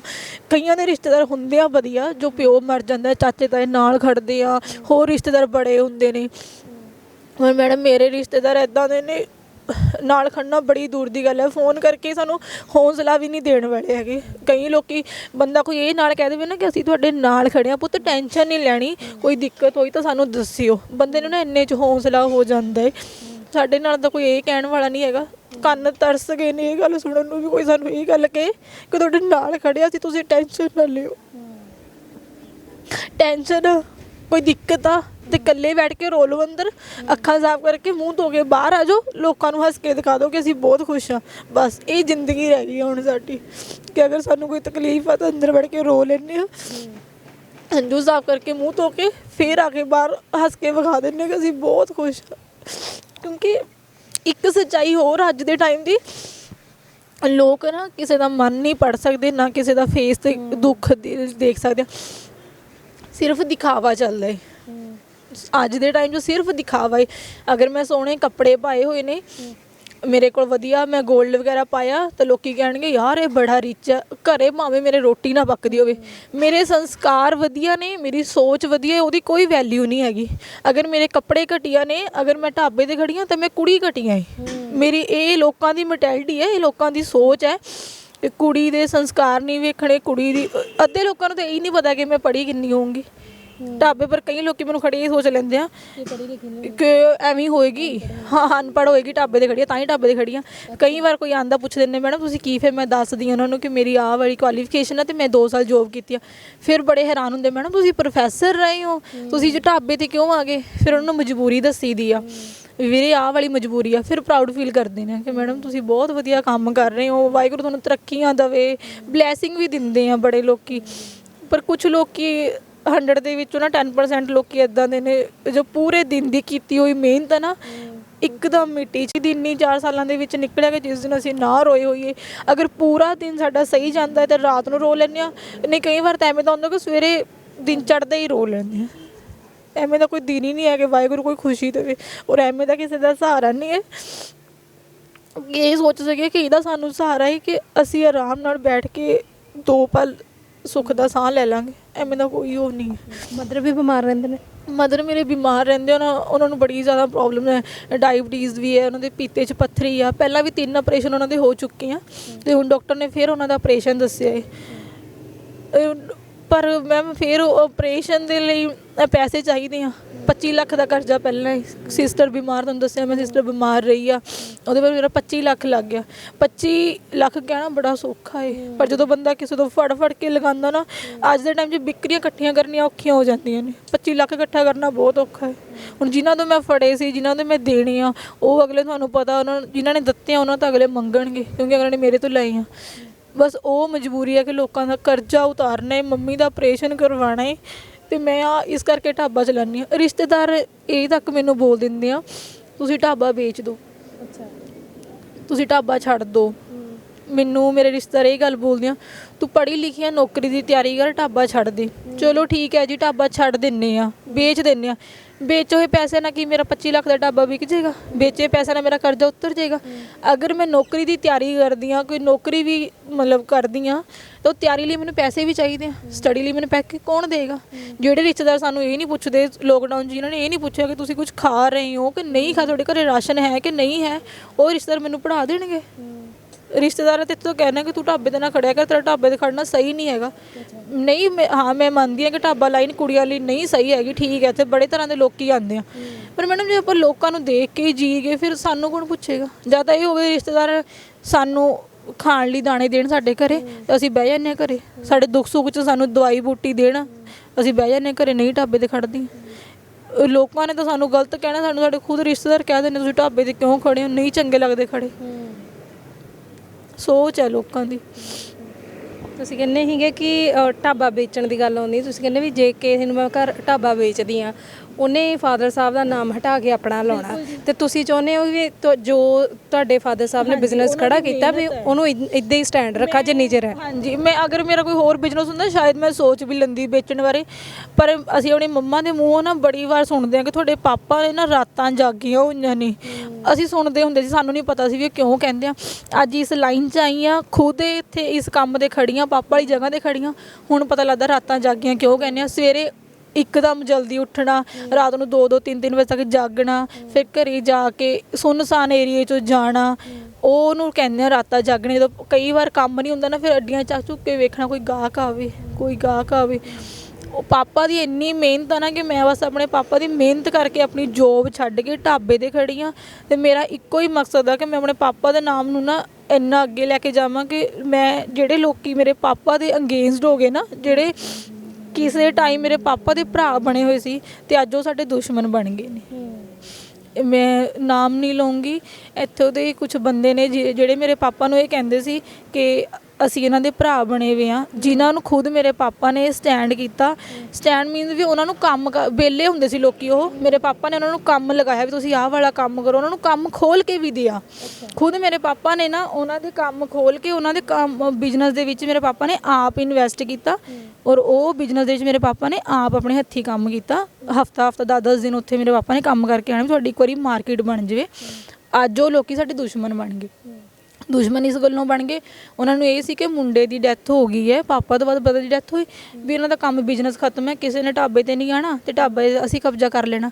ਪਰ ਉਹ ਵਾਹਿਗੁਰੂ ਨੇ ਮੈਨੂੰ ਹਿੰਮਤ ਬਖਸ਼ੀ ਕਿ ਮੈਂ ਆਪਣੀ ਨੌਕਰੀ ਛੱਡ ਕੇ ਢਾਬੇ ਆ ਕੇ ਮੈਂ ਸਟੈਂਡ ਕੀਤਾ, ਅਤੇ ਮੈਂ ਢਾਬੇ ਜਾ ਕੇ ਖੜ੍ਹ ਗਈ। ਅਤੇ ਇਹ ਸ਼ਾਇਦ ਉਹਨਾਂ ਨੂੰ ਇਸ ਗੱਲ ਦਾ ਦੁੱਖ ਹੋ ਗਿਆ ਕਿ ਕੁੜੀ ਨੇ ਕੰਮ ਸਾਂਭ ਲਿਆ ਪਿਓ ਦਾ, ਇਸ ਕਰਕੇ ਉਹ ਮੇਰੇ ਦੁਸ਼ਮਣ ਬਣ ਗਏ ਨੇ। ਅਤੇ ਉਹ ਐਵੇਂ ਦੇ ਦੁਸ਼ਮਣ ਬਣ ਗਏ ਕਿ ਉਹ ਮੇਰਾ ਹੀ ਮਤਲਬ ਮੈਨੂੰ ਬਰਬਾਦ ਕਰਨ ਦੇ ਲਈ ਮੇਰੇ 'ਤੇ ਪਤਾ ਨਹੀਂ ਕੀ ਕੀ ਇਲਜ਼ਾਮ ਲਗਾ ਦਿੰਦੇ। ਕਈ ਵਾਰ ਮੈਨੂੰ ਕਹਿ ਦੇਣਗੇ ਇਹ ਤਾਂ ਜੀ ਉਰੇ ਗਲਤ ਇਲੀਗਲ ਕੰਮ ਕਰਦੇ ਨੇ, ਇਹ ਤਾਂ ਜੀ ਇਹ ਕਰਦੇ ਨੇ। ਮੇਰੇ ਥਾਣੇ 'ਚ ਵੀ ਕਈ ਵਾਰ ਮੈਨੂੰ ਮੇਰੀ ਰਿਪੋਰਟਾਂ ਕਰਾ ਦਿੰਦੇ ਆ, ਇਹ ਤਾਂ ਜੀ ਢਾਬੇ ਪਰ ਚੋਰੀਆਂ ਹੁੰਦੀਆਂ ਨਾ, ਢਾਬੇ 'ਤੇ ਜਿਹੜੇ ਡਰਾਈਵਰ ਦਾ ਉਹ ਨਾ ਉਹਨਾਂ ਦੇ ਆਪਣੇ ਹੀ ਡਰਾਈਵਰ ਹੁੰਦੇ ਨੇ, ਕਹਿ ਦਿੰਦੇ ਨੇ ਕਿ ਜਿਹਨਾਂ ਦੇ ਢਾਬੇ ਪਰ ਚੋਰੀ ਹੋ ਗਈ। ਅਤੇ ਫਿਰ ਜਦੋਂ ਕੋਈ ਗੱਲ ਹੁੰਦੀ ਆ, ਕੁੜੀ ਹੈ ਬਾਰ-ਬਾਰ ਥਾਣੇ ਦੇ ਚੱਕਰ ਕੱਟਦੀ ਚੰਗੀ ਨਹੀਂ ਲੱਗਦੀ, ਇਹ ਗੱਲਾਂ ਦਾ ਨਾ ਲੋਕੀ ਫਿਰ ਫਾਇਦਾ ਚੁੱਕਦੇ ਨੇ ਕਿ ਇੱਕ ਕੁੜੀ ਹੈ ਢਾਬੇ 'ਤੇ ਖੜੇਗੀ ਕਿ ਬਾਹਰ ਜਾਏਗੀ, ਥਾਣੇ ਜਾਏਗੀ। ਫਿਰ ਉਹ ਬੜਾ, ਪਰ ਬਸ ਵਾਹਿਗੁਰੂ ਅੱਗੇ ਹੀ ਅਰਦਾਸ ਆਈ ਪਰਮਾਤਮਾ ਕਦੀ ਵੀ ਐਵੇਂ ਦਾ ਕੋਈ ਦਿਨ ਨਾ ਵਿਖਾਏ ਕਿਸੇ ਨੂੰ। ਅਪ ਡਾਊਨ ਸਭ ਦੀ ਲਾਈਫ 'ਚ ਆਉਂਦੇ ਆ, ਇੰਨੇ ਕੁ ਦਈ ਕਿ ਬੰਦਾ ਉਹਨੂੰ ਸਹਿ ਸਕੇ। ਸਹਿਣ ਦੀ ਅਗਰ ਤੁਸੀਂ ਕਿਸੇ ਨੂੰ ਦੁੱਖ ਦਿੰਦੇ ਹੋ ਨਾ, ਵਾਹਿਗੁਰੂ ਜੀ ਤੁਹਾਨੂੰ ਸਹਿਣ ਦੀ ਹਿੰਮਤ ਵੀ ਦਿੰਦੇ ਹੋ, ਪਰ ਇੰਨੇ ਦੁੱਖ ਨਾ ਦਿਓ ਕਿ ਬੰਦੇ ਦੀ ਨਾ ਅੰਦਰੋਂ ਆਤਮਾ ਹੀ ਮਰ ਜਾਵੇ, ਰੂਹ ਮਰ ਗਈ।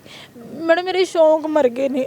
ਅਗਰ ਮੇਰੀ ਲਾਈਨ ਇੱਦਾਂ ਦੀ ਆ, ਮੈਂ ਨਾ ਇੱਥੇ ਜ਼ਿਆਦਾ ਕੋਈ ਵਧੀਆ ਮਤਲਬ ਕੱਪੜਾ ਪਾ ਕੇ ਨਹੀਂ ਆ ਸਕਦੇ। ਲੋਕੀ ਫਿਰ ਨਾ ਉਹਨਾਂ ਦੀ ਨਜ਼ਰਾਂ ਐਵੇਂ ਜੱਜ ਕਰਦੀਆਂ ਨੇ, ਯਾਰ ਪਤਾ ਨਹੀਂ ਕਿਉਂ ਇੰਨਾ ਸੱਜ ਧੱਜ ਕੇ ਖੜਦੀ ਆ, ਪਤਾ ਨਹੀਂ ਕਿਉਂ ਖੜਦੀ ਆ। ਕਿਉਂਕਿ ਦੇਖੋ ਢਾਬਾ ਲਾਈਨ ਆ, ਮੁੰਡੇ ਵੀ ਆਉਂਦੇ ਆ, ਕੁੜੀਆਂ ਵੀ ਆਉਂਦੀਆਂ ਏ, ਆਂਟੀਆਂ ਵੀ ਆਉਂਦੀਆਂ, ਅੰਕਲ ਵੀ ਆਉਂਦੇ, ਸਾਰੇ ਹੀ ਆਉਂਦੇ ਆ, ਰੈਸਟੋਰੈਂਟ ਕੋਈ ਵੀ ਆਉਂਦਾ। ਪਰ ਸਿਟੀ ਦੇ ਵਿੱਚ ਇਹ ਪ੍ਰੋਬਲਮ ਨਹੀਂ ਆਉਂਦੀ, ਇਹ ਲੈਂਡ ਢਾਬਾ, ਇਸ ਕਰਕੇ ਮੈਨੂੰ ਇੱਥੇ ਇਹ ਵਾਲੀ ਸਾਰੀ ਪ੍ਰੋਬਲਮ ਫੇਸ ਕਰਨੀਆਂ ਪੈਂਦੀਆਂ ਨੇ।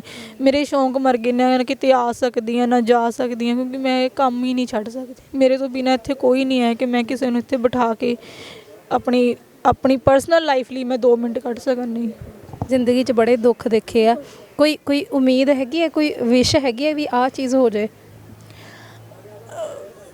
ਵਿਸ਼ ਤਾਂ ਦੇਖੋ ਜਿਹੜੀ ਮੇਰੀ ਲਾਈਨ ਹੈ ਨਾ, ਇਹ ਮੇਰਾ ਬਸ ਸੁਪਨਾ ਹੈ ਕਿ ਮੈਂ ਆਪਣੇ ਪਾਪਾ ਦੇ ਕੰਮ ਨੂੰ ਬਹੁਤ ਅੱਗੇ ਤੱਕ ਲੈ ਕੇ ਜਾਵਾਂ।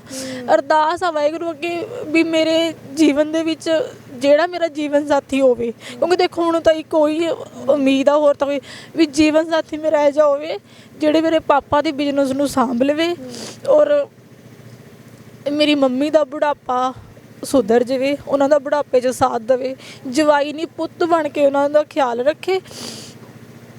ਬਸ ਵੀ ਵਾਹਿਗੁਰੂ ਜੀ ਕੋਈ ਐਵੇਂ ਦਾ ਭੇਜੀ ਜਿਹੜਾ ਮੈਨੂੰ ਸਮਝੇ, ਮੇਰਾ ਇਹ ਨਾ ਵੇਖੇ ਕਿ ਕੁੜੀ ਢਾਬੇ 'ਤੇ ਖੜੀ ਹੈ, ਇਹ ਨਾ ਵੇਖੇ। ਸਾਰੀ ਕੁੜੀਆਂ ਇੱਕ ਬਰਾਬਰ ਨਹੀਂ ਹੁੰਦੀਆਂ, ਕੋਈ ਮਜਬੂਰੀ 'ਚ ਖੜਦੀ ਹੈ, ਕੋਈ ਸ਼ੌਂਕ 'ਤੇ। ਮੇਰਾ ਸ਼ੌਂਕ ਨਹੀਂ, ਮੇਰੀ ਸਿਰਫ ਮਜਬੂਰੀ ਆ, ਕਿਉਂਕਿ ਮੇਰਾ ਸ਼ੌਂਕ ਤਾਂ ਮੇਰੀ ਟੀਚਿੰਗ ਆ ਜਿਹੜਾ ਕਿ ਹਾਲਾਤਾਂ ਨੇ ਮਾਰਤਾ ਹੈ। ਮੈਂ ਇਹ ਬਸ ਇਹ ਵਿਸ਼ ਆ ਕਿ ਵਾਹਿਗੁਰੂ ਜੀ ਕੋਈ ਐਵੇਂ ਦਾ ਭੇਜਿਓ ਜ਼ਿੰਦਗੀ ਦੇ ਵਿੱਚ ਜਿਹੜਾ ਮੇਰੇ ਹਾਲਾਤ ਸਮਝ ਕੇ ਮੇਰਾ ਹੱਥ ਫੜੇ ਤੇ ਪੂਰੀ ਜ਼ਿੰਦਗੀ ਮੇਰਾ ਸਾਥ ਦੇਵੇ ਔਰ ਮੇਰੇ ਨਾਲ ਮਿਲ ਕੇ ਜੋ ਮੇਰਾ ਸੁਪਨਾ ਹੈ ਨਾ ਮੇਰੇ ਢਾਬੇ ਦਾ, ਉਹ ਪੂਰਾ ਹੋਵੇ। ਤੁਹਾਡੀ ਹੌਸਲਾ ਅਫਜ਼ਾਈ ਲਈ ਅਸੀਂ ਹਮੇਸ਼ਾ ਨਾਲ ਆ। ਬਹੁਤ ਬਹੁਤ ਸ਼ੁਕਰੀਆ ਗੱਲਬਾਤ ਕੀਤੀ, ਟਾਈਮ ਦਿੱਤਾ।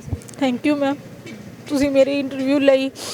ਤੁਸੀਂ ਬਸ ਲੋਕਾਂ ਦਾ ਕਿ ਇੱਕ ਹੀ ਮੇਰਾ ਮੈਸੇਜ ਦਿਓ ਕਿ ਅਗਰ ਕੋਈ ਕੁੜੀ ਇਸ ਲਾਈਨ ਦੇ ਵਿੱਚ ਹੈ ਨਾ, ਤੇ ਇਹ ਨਾ ਸੋਚਿਆ ਕਰੋ ਕਿ ਉਹ ਸ਼ਾਇਦ ਆਪਣੇ ਸ਼ੌਂਕ ਲਈ ਜਾਂ ਕੁਝ ਉਹਦੇ ਲਈ ਖੜਦੀ ਹੈ। ਨਹੀਂ, ਕਿਸੇ ਦੀ ਕੋਈ ਮਜਬੂਰੀ ਹੁੰਦੀ ਆ, ਜਿਵੇਂ ਅੱਜ ਮੇਰੀ ਮਜਬੂਰੀ ਬਣ ਚੁੱਕੀ ਹੈ ਢਾਬੇ 'ਤੇ ਖੜਨਾ, ਪਰ ਹੁਣ ਮੇਰਾ ਇੱਕ ਇਸ ਮਜਬੂਰੀ ਦੇ ਨਾਲ ਮੇਰਾ ਇੱਕ ਸੁਪਨਾ ਜੁੜ ਗਿਆ ਕਿ ਮੈਂ ਆਪਣੇ ਫਾਦਰ ਸਾਹਿਬ ਦੇ ਨਾਮ ਨੂੰ ਬਹੁਤ ਅੱਗੇ ਤੱਕ ਲੈ ਕੇ ਜਾਣਾ ਹੈ।